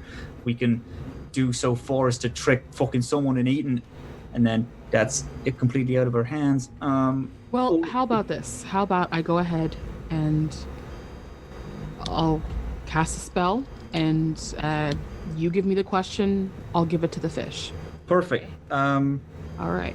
Oh wait, no, that's great. That's good. That's a good show. That's a good show. Okay. Okay. So I'm gonna go ahead and cast Speak with Animals. Okay. You cast Speak with Animals, and this is while Maglo's ritual for Detect Magic has been processing. The needle is above the orb of water with the goldfish swimming around inside of it, and you have this roll of parchment that is spewing forth these lines, and you know that right now it's picking up the ambient energies of the area, and it's not quite focused on any specific thing. Immediately, the needle begins spinning faster and faster around the orb itself, and the line that is emitting from this parchment becomes very erratic. And the pin starts to vibrate. You cast detect or speak with animals, and the pin explodes outward, and the readings that you are getting off of the parchment are legitimately flying off that roll of paper, and you don't sense, or you reach out as if you're trying to say something. What do you say when the spell is completed?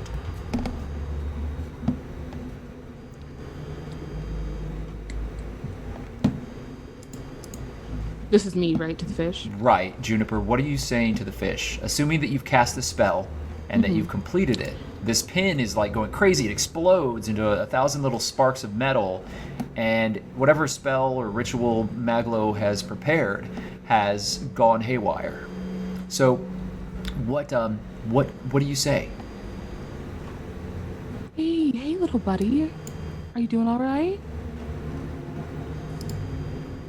You okay? Juniper, you say this, and you know that you would be communicating in a way that the fish could understand, but the fish seems oblivious to anything that you're saying. Maglo, I think we have a problem here. Hey, can you understand me? Maglo, it's like it's not even hearing me. Like it's not hearing you, or it can't understand you. Do you know if it's gone off? Like, do you know that you're speaking directly to it? Like, if it was real, you've done this before. I'm. Okay. Trust me, I know what I'm doing here, and it's not communicating with me. No, that's good. That's very good. Thank you. June's gonna like try to get in the fish's line of sight. The fish sees you and looks at you, and is glubbing, like bubbles, dissipate from the mouth of the fish as it looks at you, and then continues to kind of circle and float around as it swims. Are you understanding?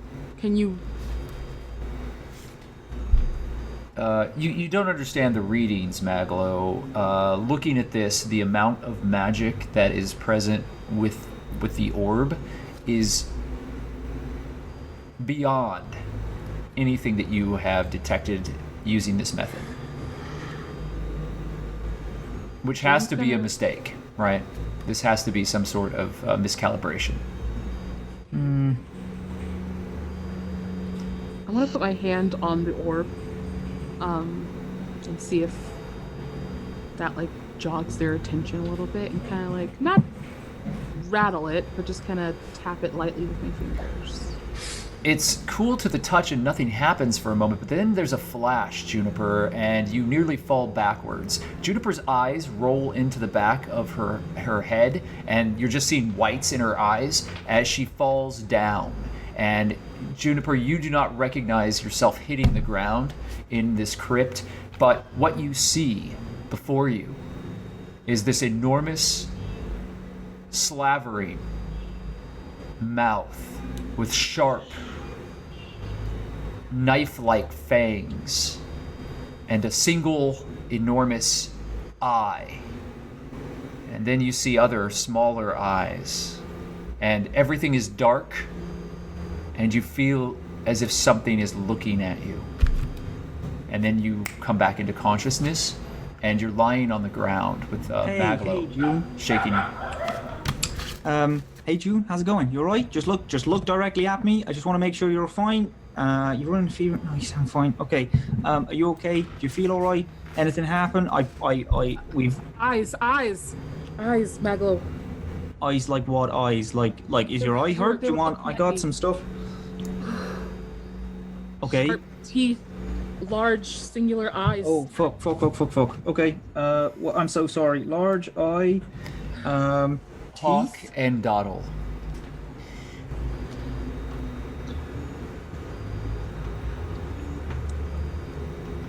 The Graves Master is looking at you both.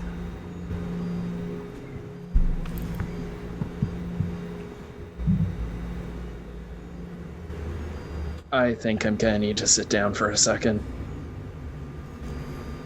Is there a chair nearby?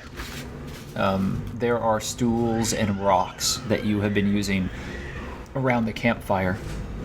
The Graves Master actually enters and sits down around the fire as well. The light of the fire is casting an eerie glow upon his face as it dances through the room.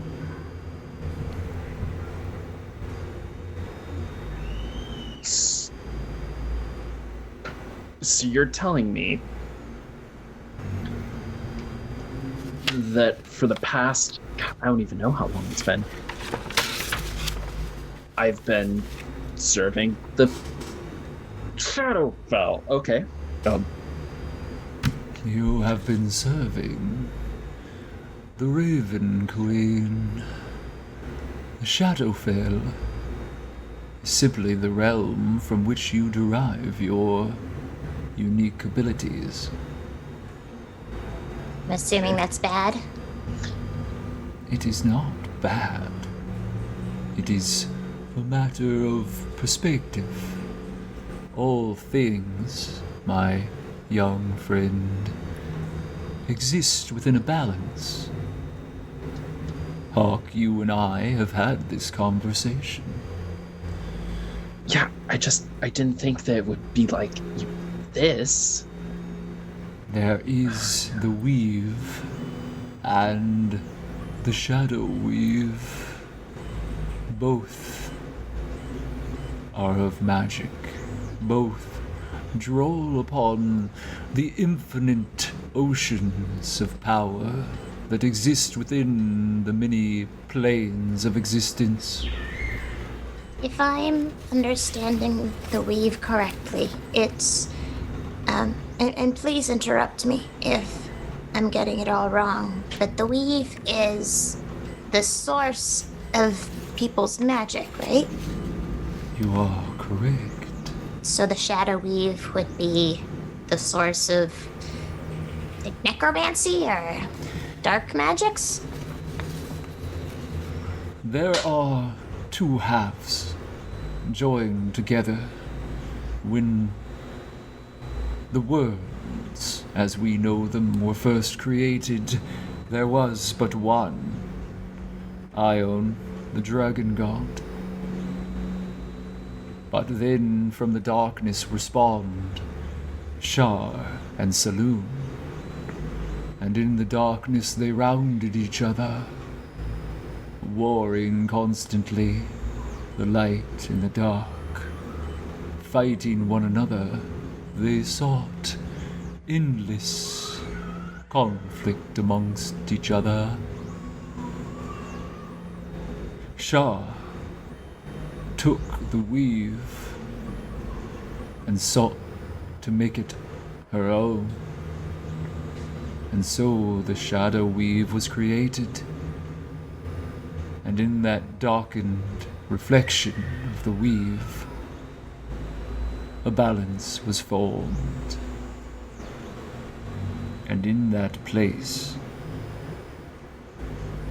the patron known as the Raven Queen built her temple, her palace, her endless home.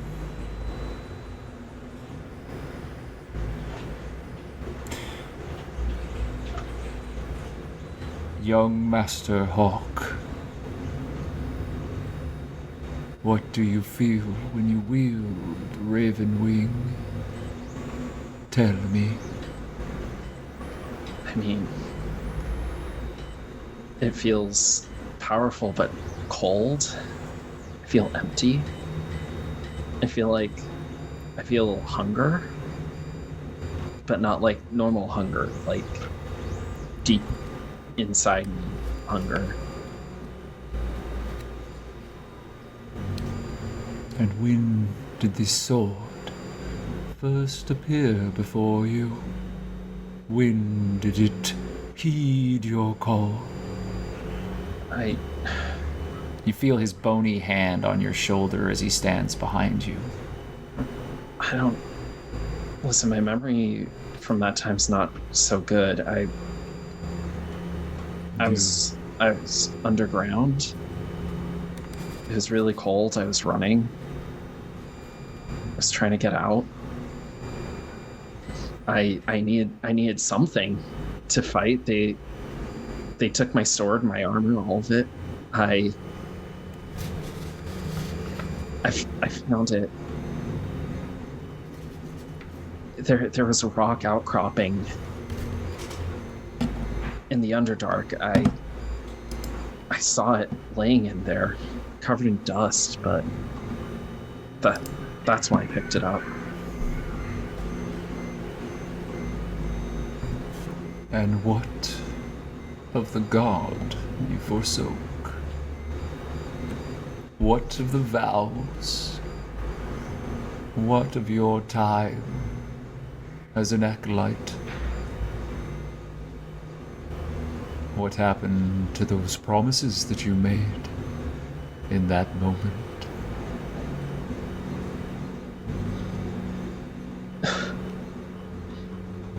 I did everything they told me to do. To the letter. I listened to the gods, to the Celestials, to my masters. I did everything right. Everything. And I still ended up like that. My promises, if they can't hold up their side of a promise, why should I hold up mine?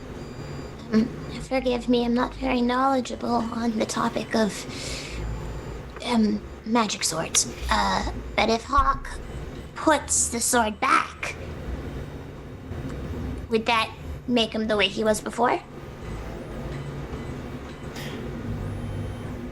All things are possible within this world, as you should know. But everything, all magic, comes with a great price. You know that more than others. So,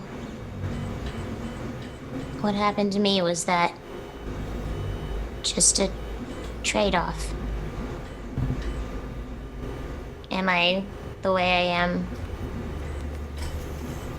because I got magic powers? In your homeland, didn't you study magic? Did you not have instructors? I dabbled. Yes. And how many summers have you seen? A lot. Maybe close to 300. Sorry, huh? 300. Yeah, that's that's not that old. Not for your kind, no. You are still young. Your people move slowly. They savor and fascinate over life. We of the mortal realms must crawl and scrounge if we wish for our lives to extend past the short time that we are all gifted. Some of us seek unnatural pathways, ways to find strength beyond our time. Others draw from the life force of the weave itself. But your people have always been tied very, very tightly to the Feywild. And in that strength, they have longevity. But you are still young, and the magics that you have learned, I imagine, were just the beginning of what they would have taught you. Siraye, you're hearing all of this through the door, and you're staring at this map as it drips blood. What do you do?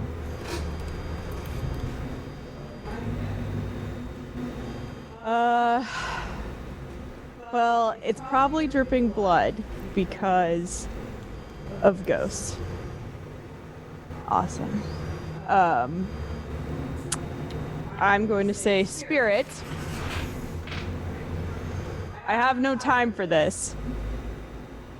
You look back down, and the map is no longer bleeding. And you hear the shout, the impact of ramparts, as you hear what sound like guards marching, the ringing of a bell somewhere in the distance.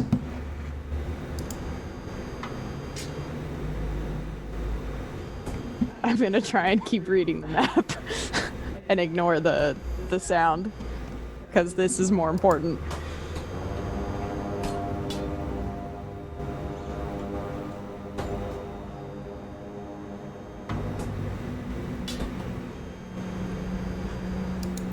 Make a sleight of hand check, please.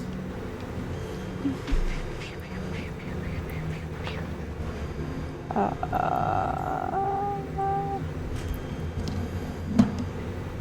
14.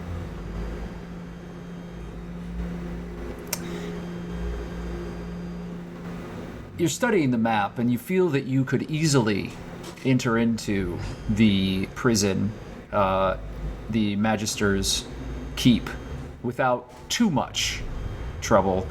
The most vulnerable placement on the entire map, of course, would be the entrance that leads out into the street.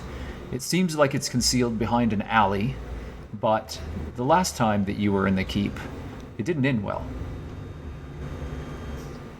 Is there any secret way into what I would presume would be the evidence locker? Old evidence locker? Yes, you do see where, because of having had conversations with the others, you know generally where Juniper and Doddle were held. And there seems to be a storage locker that would have been placed. It's a room, but a storage room that is next to the cell that would have held all of their personal items. Is there some secret path that way, or anything that indicates that, like, there's a maybe the secret room's path trapped, or... there's a secret path that leads into the cells, the chamber where the cells are, the actual prison. Okay, but not to No, you'll have to enter into that room. It gets you roughly into the hallway right next to it. Okay. All right. Is there anything that indicates that that room's trapped, or that there's traps like in the area, or? Okay. Make another sleight of hand check.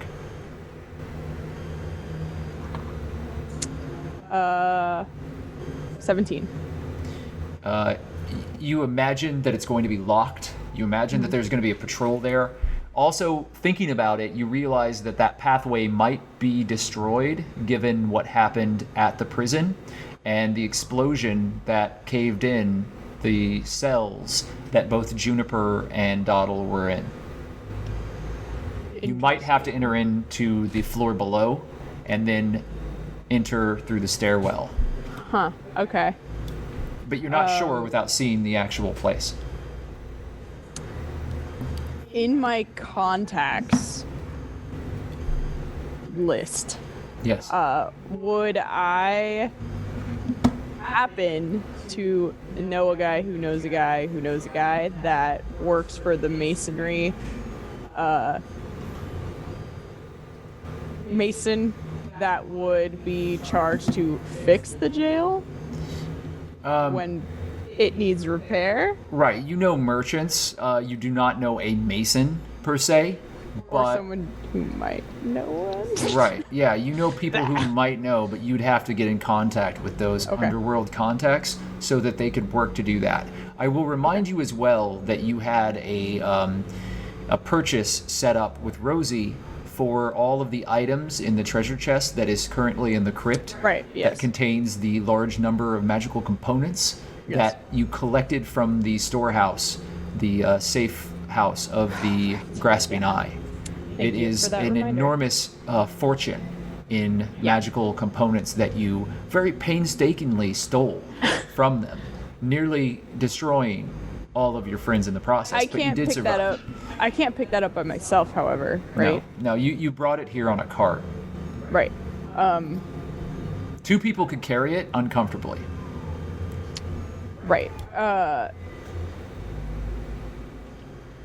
Does it sound like they're still talking, important talking stuff in the other room? It's gotten kind of low, and you still hear everything. Yeah, you hear everything. But they're whispering, and it's very foreboding, and it's gotten very solemn. Great. I'm gonna interrupt. I'm gonna come in. Okay, you burst into the door, and Harold immediately kind of clucks as the chicken just ruffles his feathers as you bust into the space. Well, I'm not gonna kick the door down. Jesus. You very abruptly entered. Okay. Sorry to interrupt. Graves Master, Yes. is it possible to have our cart sent out so I can meet it somewhere? Of course, your cart is your own. I have no desire to keep it from you. Of course, I just want to. I know the deal was that we cannot be seen anywhere near your establishment or leaving or entering, so I was hoping to just have it set up somewhere for me to meet it. That can be, of course, arranged. Lovely. Can you also make sure that this, and I point to the trunk, is on the cart when I meet it?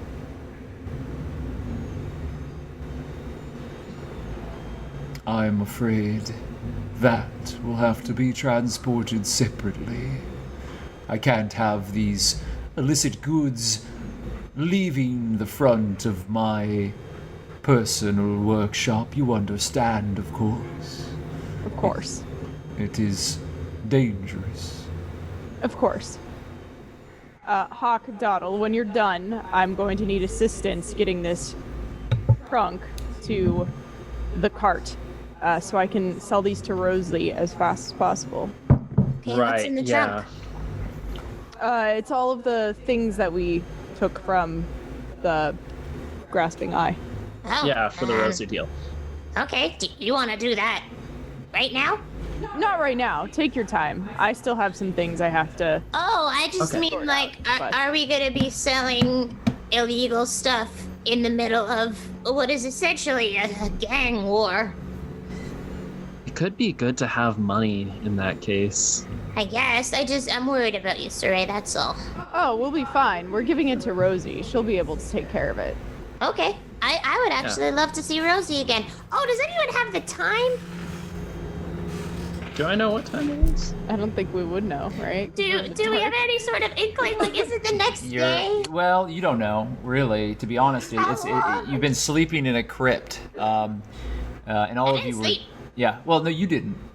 You've been forcibly keeping yourself awake, having strange, nightmarish visions. So you think it's probably midday. You're not sure. Okay, but it is like the next day. Yeah, it is the next day. Alright, You know that I'm much gonna- time has passed by. Okay, I'm gonna take out the letterbox for Rosie and I'm just gonna stick my pre-written letter in there and then just put it back. Yeah. This glittery, I have to do that too. gem-covered box. Grab the box. Anybody else? Anybody else? Yeah, I have to write a letter first. Yeah, I need to write that. Oh, okay. Let's do that. We'll Nox. continue this when you're more available.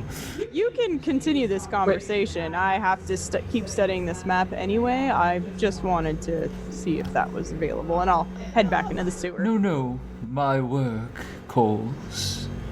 It is important that I maintain the appearance of activity above. I'm so sorry, Mr. Gravemaster, but please may I have just a few more moments of your time because I have absolutely no answers whatsoever. You seem to hold more answers than I was anticipating that you would. I can spare a few moments more, I suppose. A question that I had coming into this conversation, I just didn't want to interrupt you and Hawke. Do you know what the watchful eye is at all?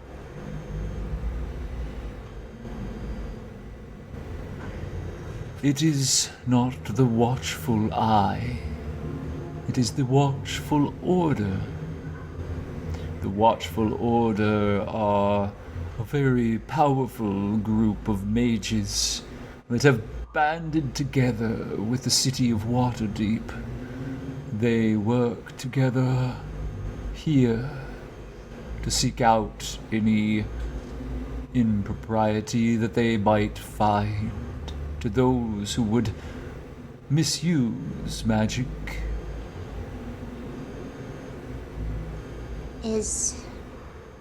What would they deem an impropriety?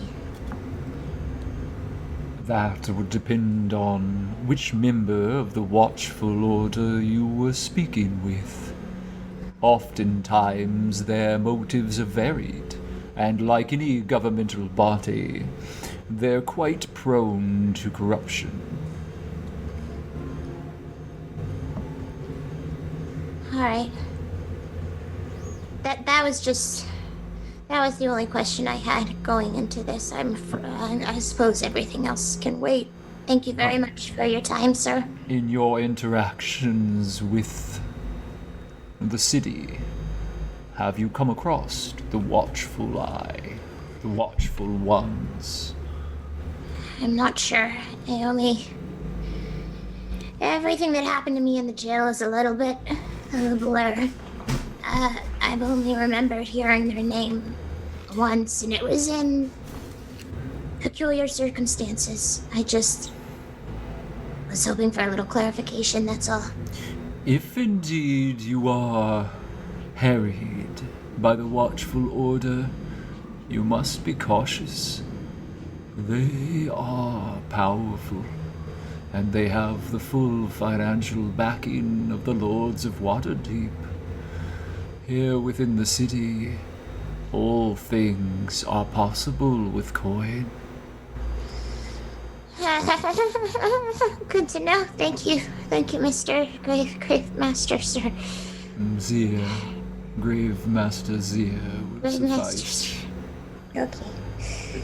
Grave Master, I have just 2 questions left. I guess my first question is, why would the Raven Queen want me to find Doddle? Of all people. And also, you said that Doddle's altered the weave earlier? In some way? I do not pretend to understand the full extent of the magical spell that affects Doddle, but it is powerful. More powerful than I have sensed in some time. Do you know what kind of person would have to cast said spell? I do. Your second question regarding the Raven Queen. The Raven Queen's mysteries are her own. All I can say is that if you have been drawn to this small goblin, it is for a very specific reason.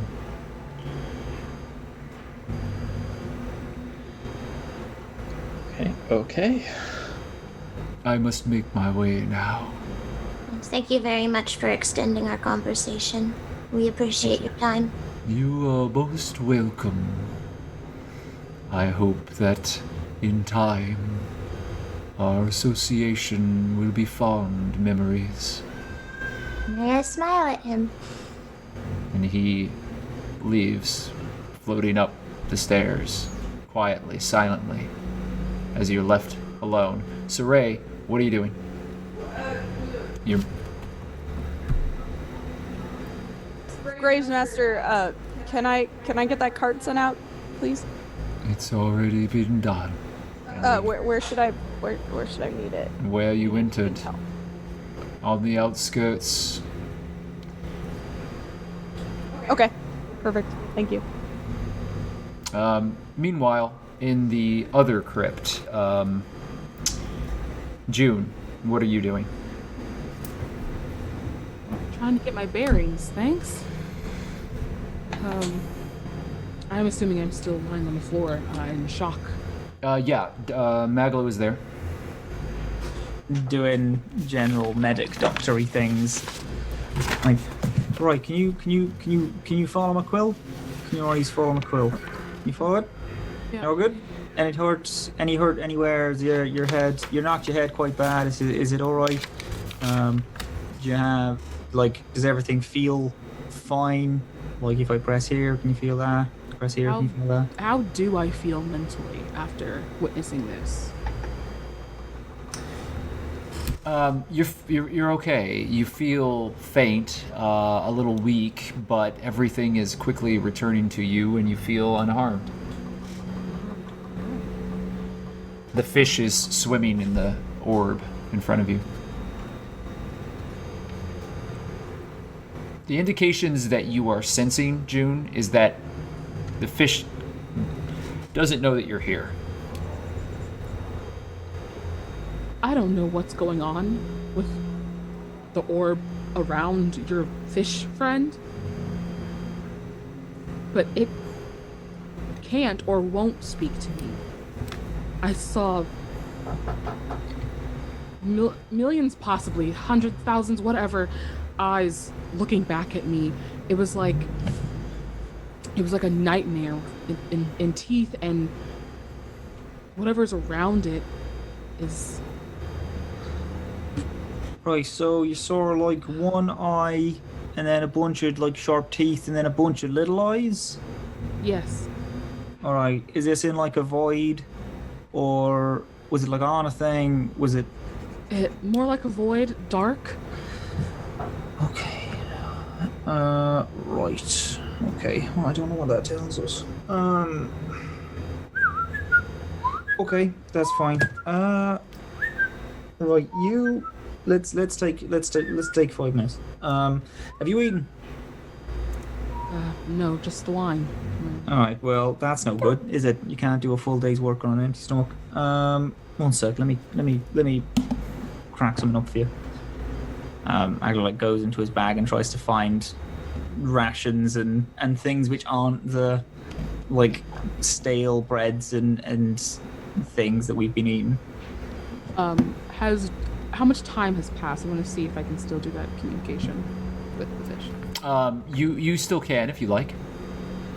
Okay, well, while he's rummaging, I look over at the fish and just to see if it can still hear me. Well, you don't believe that it's ever heard you. I don't think so, but just in case. I'm really hungry. I could maybe eat you.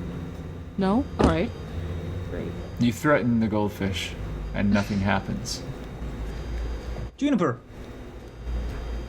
Well, Yeah. you didn't really understand what was said there, to be fair, MacLeod. No, but there was random words being random symbols and shit being said after Maglo's don't do anything. Yeah. True. Go ahead. Stop.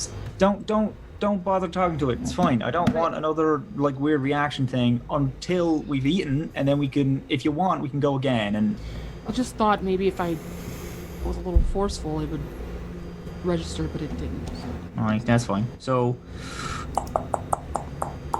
we're gonna go with, at the minute, the theory is that it can't hear you, not that it can't understand you, is that it straight up is kind of deaf, because it's not looking at you or registering you or anything like that. And he pulls out some random jerkies, here, eat this. Okay, great. It's almost like, while she's eating, it's almost like the orb is soundproofing. No, that's good. At the minute, I'm thinking that the fish is... Okay, I'm actually going to take that back. I ain't convinced that the fish is real. I think the fish might be like an illusion or something, because we can't... If it's not... I don't know. It's like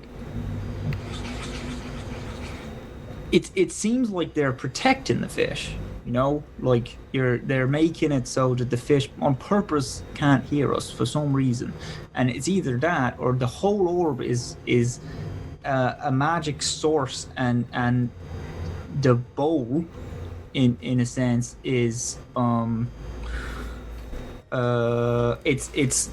it's just pretending to be a bowl. Like it's just illusion to look like a fish when it's actually not. Actually, not a fish. And oh wait, did you kind of understand the theory that I'm going for here? Like it's not. It's just an illusion on it. If it can't understand you, and there's no reason to soundproof the fish unless the fish itself is particularly powerful. Like it's not an item. It's like people ain't looking for the source of the magic or the orb. They're looking for the fish inside, and the orb is like protecting them, us, it. Oh, I don't know. Basically, there's a lot of questions, and we have a fucking night ahead of us. Cracking it open? Is that? I'm sure you have, but I did. No, we haven't. I want to leave that as a last resort. I don't want to crack it open and then we can't get it back on, because at the minute our hiddenness is very tentative and small, and it's like I don't want to break that by letting out an extremely powerful source of magic, like out of the bowl, as it were. I'd like to cross off a few more things on my list before we do that. What's next? Is this orb, Nox, is this, from touching it, is it like a hard, slippery surface, or like more like a jiggly, kind of solidified? It feels like crystal. Thicker than glass and certainly more solid, but you almost, like the way that it's full of water, you almost sense the element inside of it. It's very distant to you, but given that you are so closely tied to Sylvanus, you feel that the water, at least, is very real.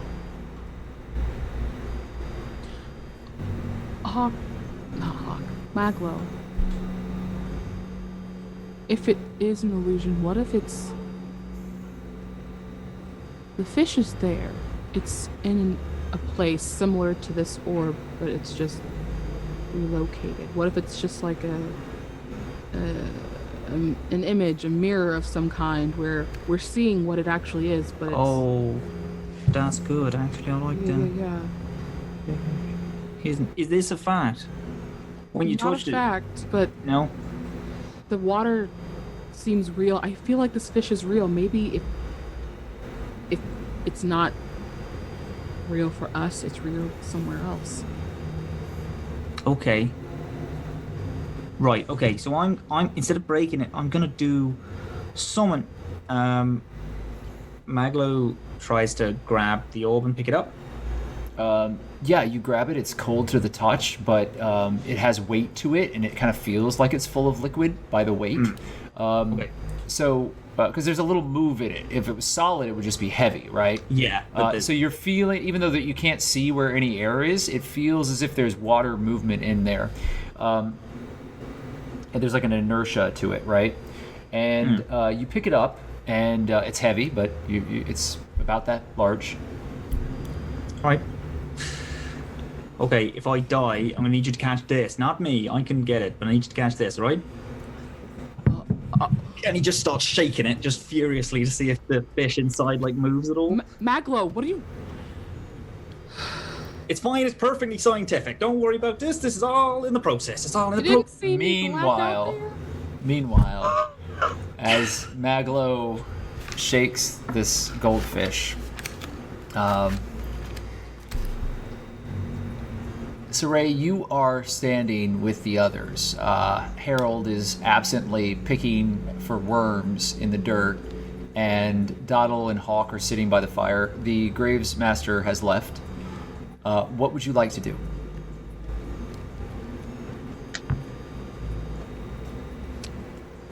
So I presume that conversation went well.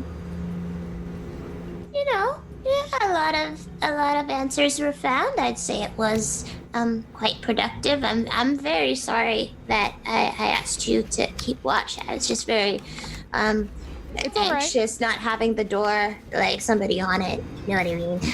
It was a great conversation. All the news was good news, and now we can move forward in a happy and collaborative manner. So, Siraye, you wanted us to go help you transport this chest? Yeah. So Yes, it's too heavy for just one person to carry. Okay, here's my thought process here. Is I care about you and value you as a party member, and I don't want you going out alone when everybody and their mother in the city wants us dead. Well, thank but you. also, I don't want to leave the goldfish alone because it seems to be the reason everybody and their mother wants us dead. Yes. But me and I have a feeling that as long as we are in the crypt, it cannot be tracked. No, I know, but I don't want it left like unguarded. But Hawke and I are the reason everybody and their mother wants us dead, and we have a tracker on us. So I'm suggesting perhaps leave the goldfish with the academics as they're studying it. Do you have any more of those potions that Hawke and I could drink so that we could accompany you? I don't think I do. I thought I just have the one. Oh, I thought she Did I gave give us that like one to 3. you? There, you didn't. There is a drink. There is a potion for Hawke and Doddle that have not been drunk. Oh yes, here. And we're Because going she to see made- Rosie, right? Yeah, she made alterations, but she only had enough for you to do a dose that would allow you 24 hours. So, And it's presumably been almost that, right? but nobody's taken these potions. You took potions while you were in the shop, if I'm correct. Okay, then here's the plan, Siraye. We'll take these. We'll keep you company and keep you safe. We'll go see Rosie. Rosie will give us more potions, and look at that. We're good to go. All right. Yeah, the potion, please. Here you go. Nice. Thank you. And over the potions to both of you. I hope I don't get pink again. Yeah, your Oh, I skin hope you tone do. changed after you slept, so it had worn off. You are more normal now. So do you both take the potions? Yes. All right.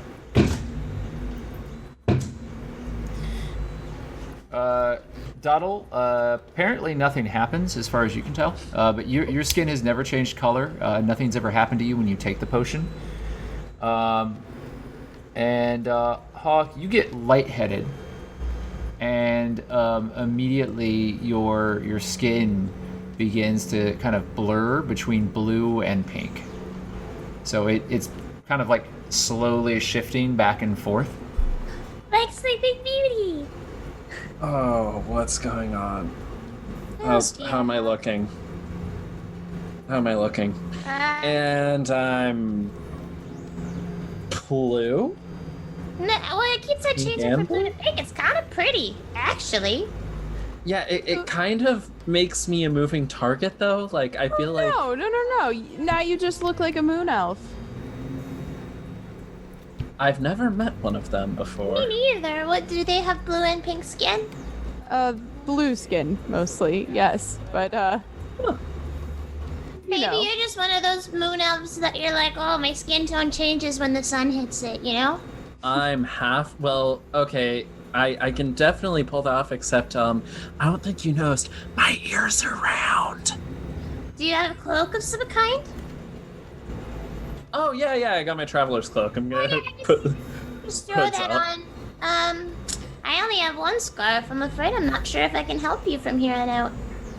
Phelan. What if we put Harold on your head?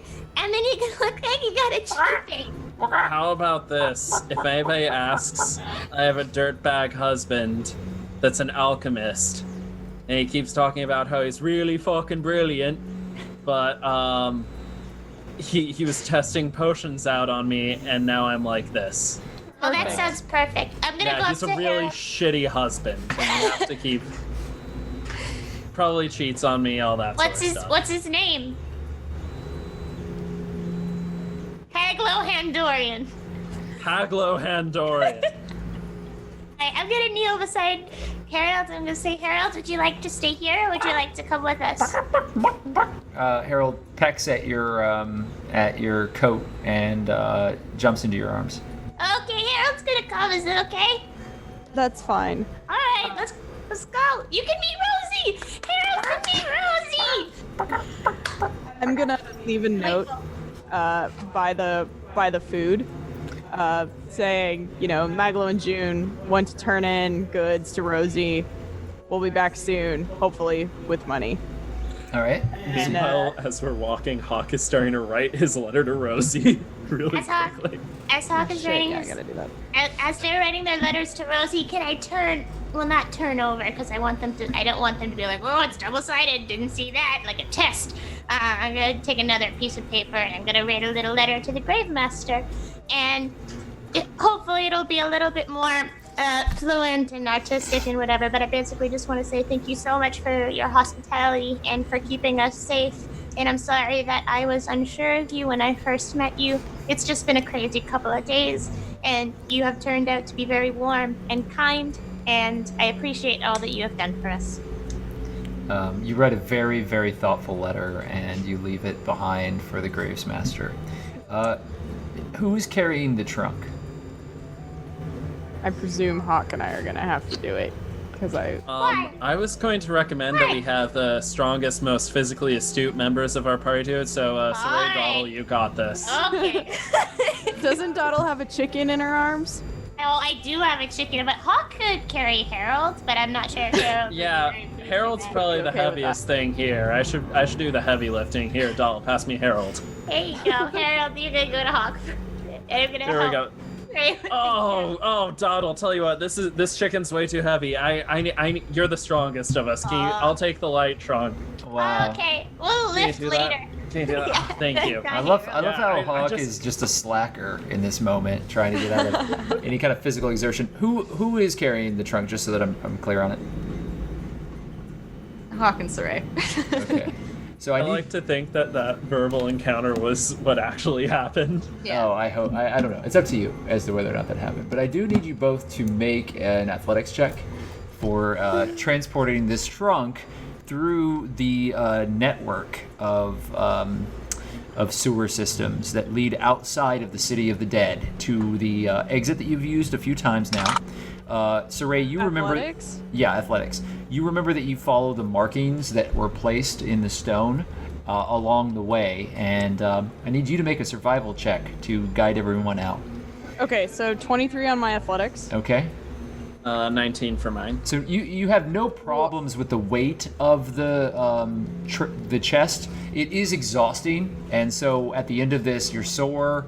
It was a workout. You're sweating, but you didn't have any issues as you moved along. How'd you do in your It's survival? only 4 on my survival. Total?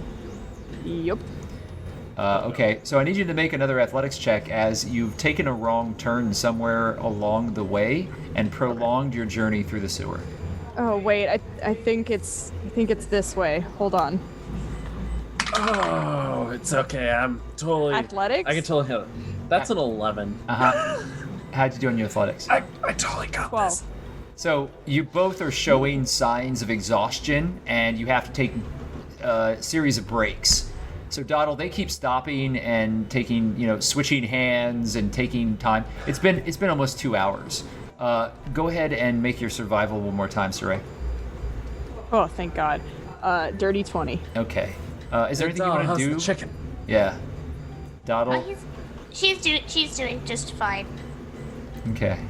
So Siraye finally leads you out of this network of sewer tunnels, and you emerge behind the kind of like shady-looking blacksmith stall that you have emerged from a number of times now, and in the alleyway, tethered to the back on a hitching post, you see the kind of beaten down draft horse that you liberated from the grasping eye, along with the old rickety cart.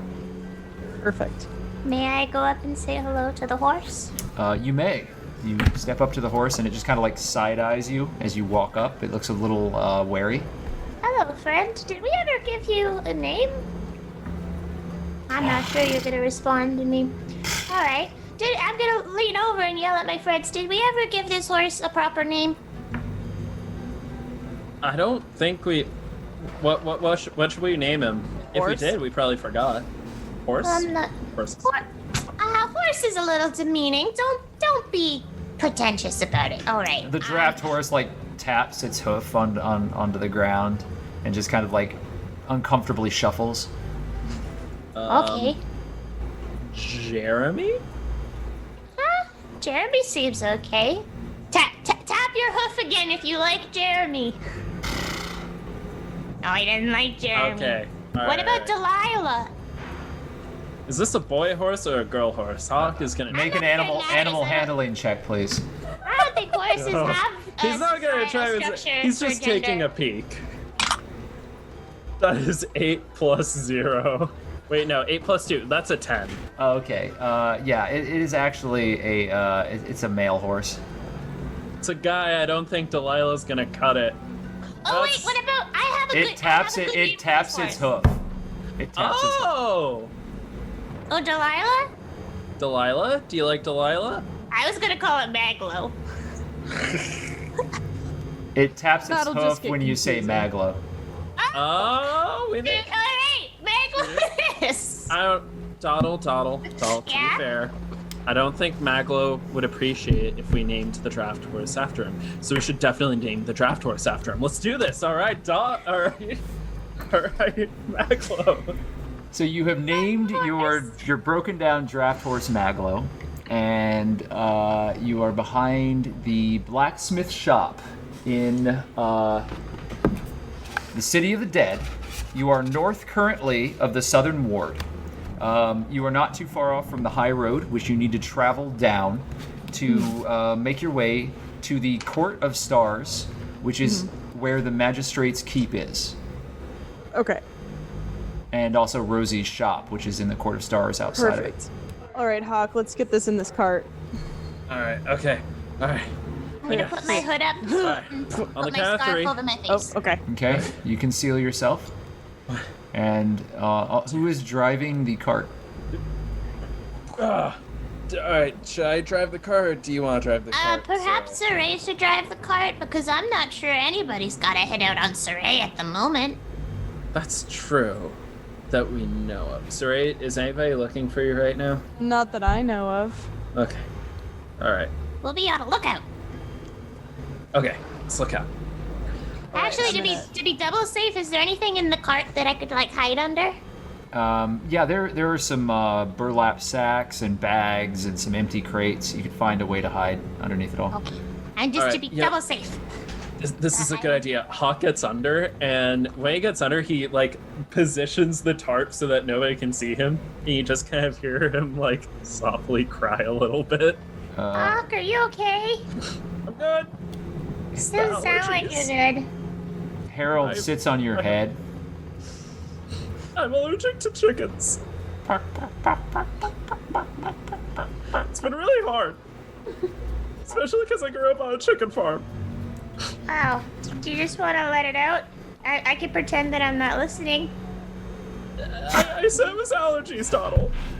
Do you want me to take Harold and like shield you from that? No, it's okay.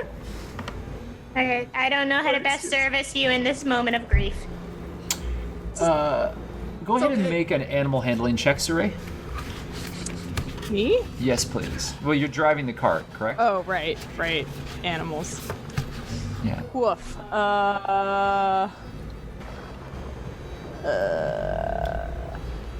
Animal handling, where would that be? It's right under acrobatics. It's all in alphabetical 7. order. 7? Yeah. Yeah, you're moving down the wrong side of the road for a good portion of the start of this Happened journey. the last time too. Yeah, the draft horse don't like me. the draft horse just always wants to kind of meander off to the side, and it's Come on. it's moving forward slowly, kind of trotting along. Come on, Maglo. Make another animal handling check. I always knew Maclo would be a stupid fucking horse. 4. Yeah, Come on. yeah. Now Maglo has just stopped and is drinking out of a puddle in the street. Speaking of Maglo, we return to other Maglo. It's the most Maglo fucking horse we could have gotten. Juniper, you and Maglo are still within the space, and Maglo is viciously shaking this orb. And then do you eventually stop, Maglo? Yeah. I mean, this is a two-handed type thing. Yeah, it's a two-handed type thing. He does it and then he stops. It's like a bowling ball. Think of it like a bowling ball. Brilliant. Okay, cool. Yeah. And then he stops to see if the fish is perturbed in any way, if it's moving around, if there's any change in the water. There's no change. The fish is swimming exactly as it was swimming before. The water does not look disturbed. Right, okay. I think you're right. I think it might just be like an illusion of a bigger place. Because look, the fish ain't bothered at all, and I shook it for quite a while. The water's not changed, nothing. So it's like a two-way mirror. Two-way mirror? I mean, if Not we just can a one? see it. I mean, when I stepped in front of it, it saw me for a second. It has to be, right? Yes. Fucking hell. Could be dangerous for all of you if they're tracking you with this thing. Because if it can see me, it can see them. But also, the thing is just like, what's the point of it? Like, why are they coming after us? Mags pulls out the little compass that the dwarf had. Yeah, and it's spinning everywhere it goes. It's pointed wherever the orb is. Look at this. Look at this. And we're just vibrating with energy. Like, why? What is the point in it? Why is the fish so important? That's what I want to know. It's wild. I just don't fucking get it. Is it like, is this place something like, is this place what they're looking for? Is it the fish? Is it just nice? And whoever the fuck it is just really likes this one fish, and that there's nothing else matters in it. Where'd you get that compass? The dwarf that when they attacked me, because I was carrying this at the time, they were pointing it, like following the compass, which what led them to us, which is why they knew we had When it. I fled the jail, there was something that looked very similar to that, and I jumped through, and it was like a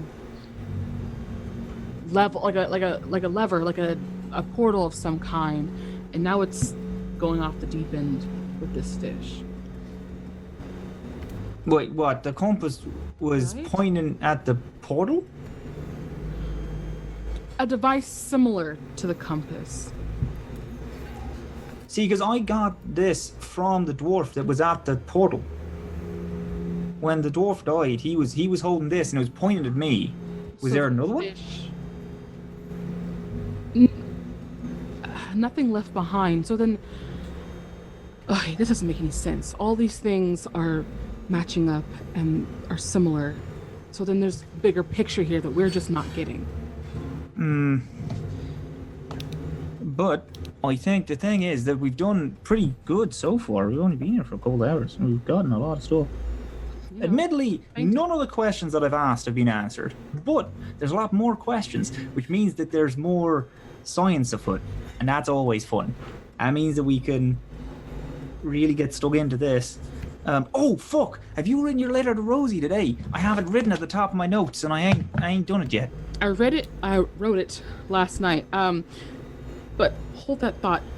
Maglo, have you tried... It's a little reckless. Dropping the orb? No. Saying if anything? We haven't been like has it... like we haven't been cautious with it. We've fallen over and been hit with stuff. I just wonder what would happen if something impacted. You want to try and break it, is what you want to do. I don't know if I want to break it. I just want to see. When I touched it, just light tapping, I saw that vision, that nightmare, whatever it was. Maybe if we add a little bit more force. What, see it again? I don't want it coming here. don't know. I'm just trying to see if it will point us in the right direction about what this thing is. Horse isn't always bad, you know?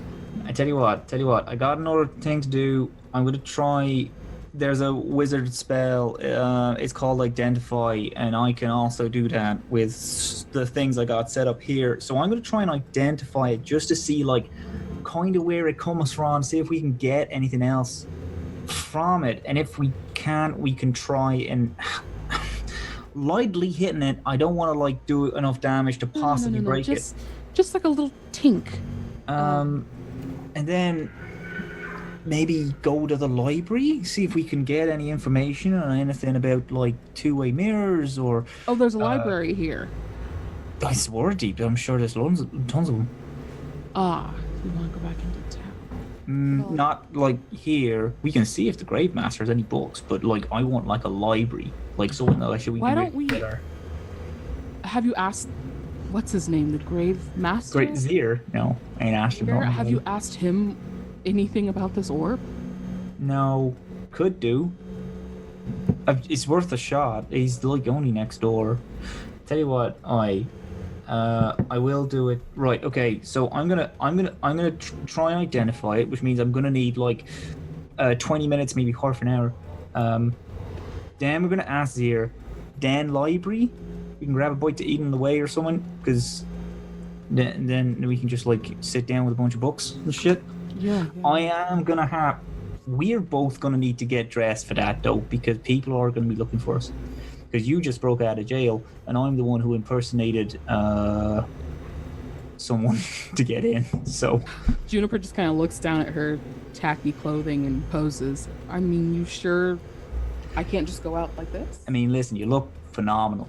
I mean, thank you. But people just know that. That's the problem. People are going to be looking for that. Rosie has given you, the gnome has given you this brightly colored outfit that clashes.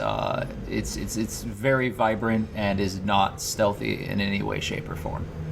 Oh, Maglo, are you saying that Rosie didn't give us anything? No, I'm not. I'm saying people are just going to be able to pick us up really quick.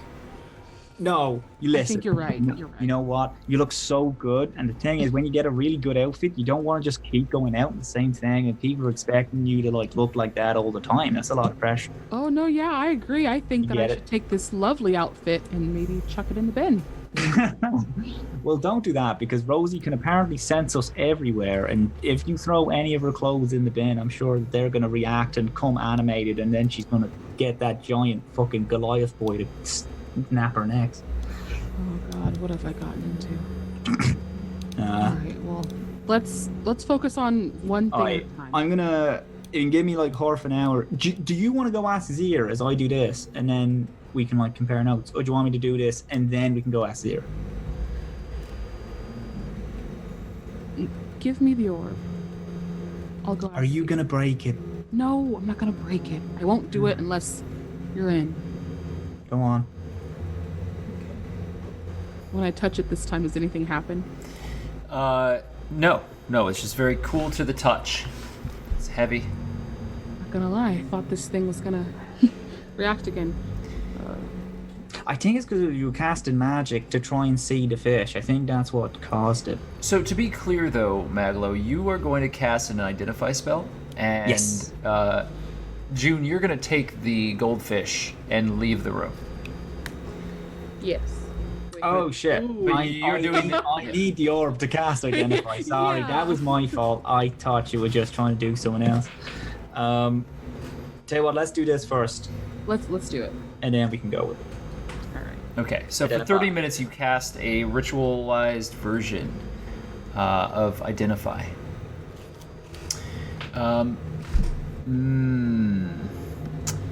Maglo, make a wisdom save. Fucking hell. 3. Oh no. Oh no. Okay, Maglo. So immediately there's this. Your spell is completed, and as soon as you finalize the process through which you distill all of the liquids that you use, and then you start to disperse it onto and around the orb. There's a fizzle, and an acrid smoke rises up from it. You begin coughing, and in a moment you hear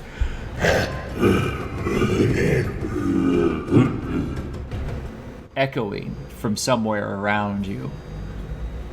What would you like to do?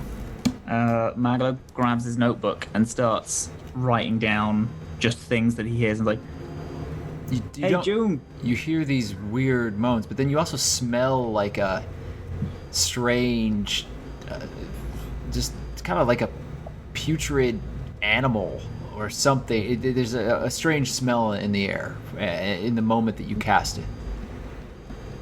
Juniper, can you smell that? Can you hear that? Can I?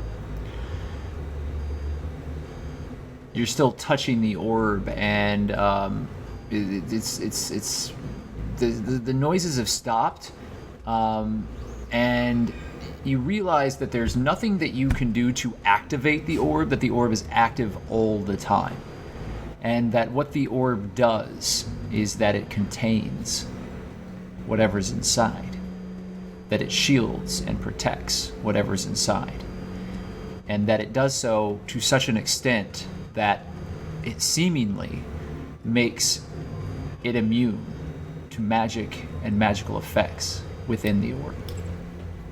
And beyond that, your identify fails. You can't identify beyond just the exterior structure.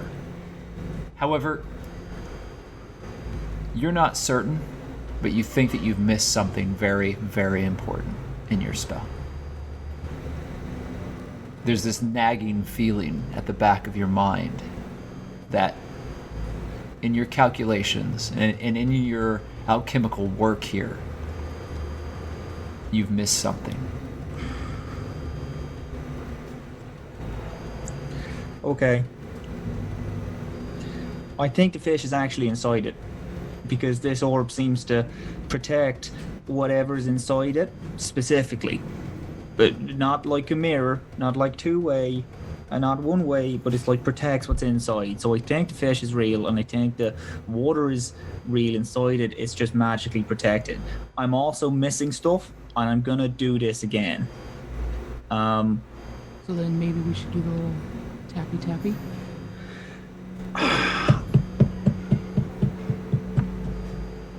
You didn't hear none of the stuff, right? The moans and the smells. You couldn't smell the smells. You couldn't hear the moans.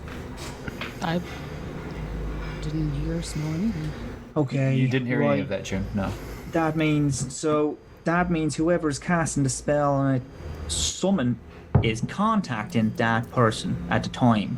Me for identify, you for to speak with animals. This means that the more we do this, the higher chance the thing is going to see us and know where we are. Which is rough and bad, I understand that. So, I need to do this again. But, first, we need a backup. Because if we do real bad on this and it ends up seeing exactly where we are, because I don't know what the fuck this thing is, but you said it has eyes and short teeth. I'm hearing fucking moans and smells, and there's something at the other end of this, and I think it's the thing controlling it or attuned to it or whatever. If this thing sees us, we're fucked. I don't know what it is, but it's clearly something powerful, else everyone wouldn't be going for it. Nox, when I had my little vision, were the eyes looking at me or through me?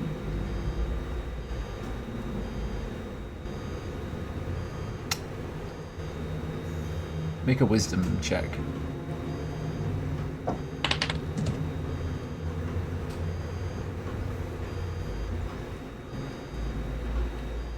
Go ahead and add your insight bonus to it.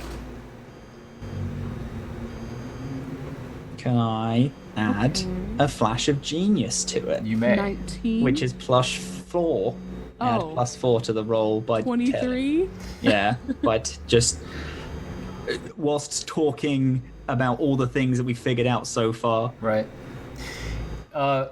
Juniper, you think about this and you close your eyes for a moment and you see those eyes again in the darkness, and in it you realize that it's all one thing, and that it is searching, and that in a moment, while it didn't know or wasn't aware, it became aware of you and knows you.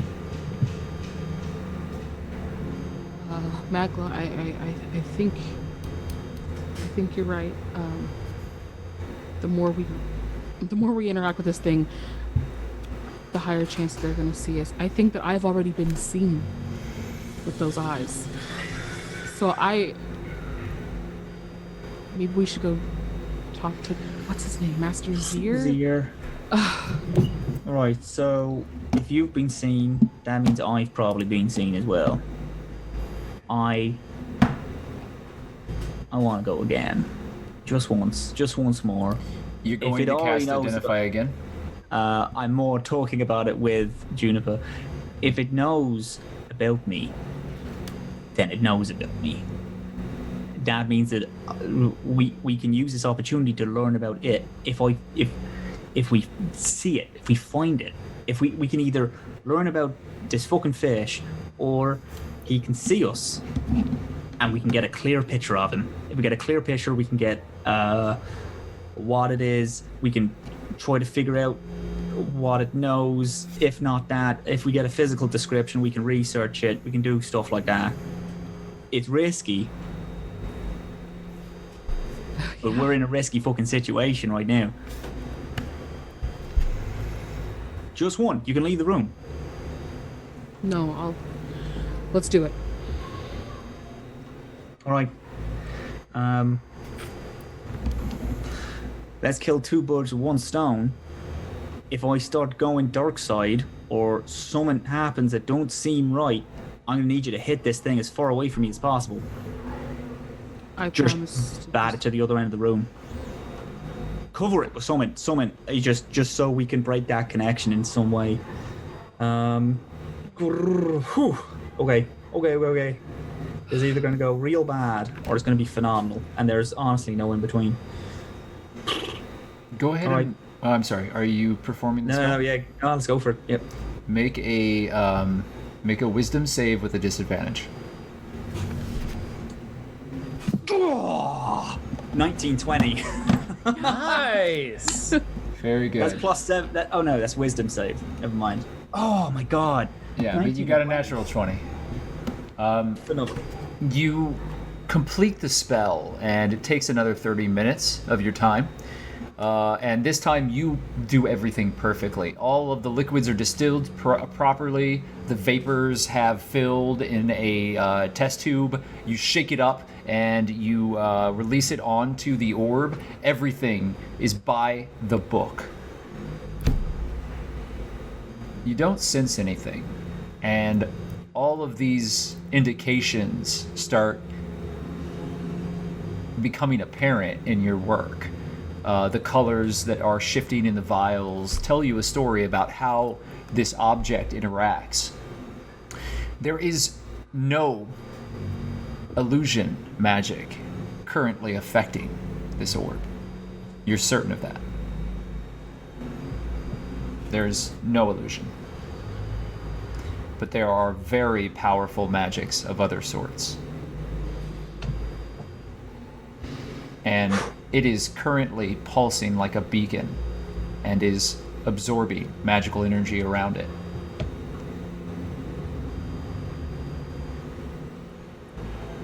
Phenomenal. All right. Great. Meanwhile, on the street with other Maglo,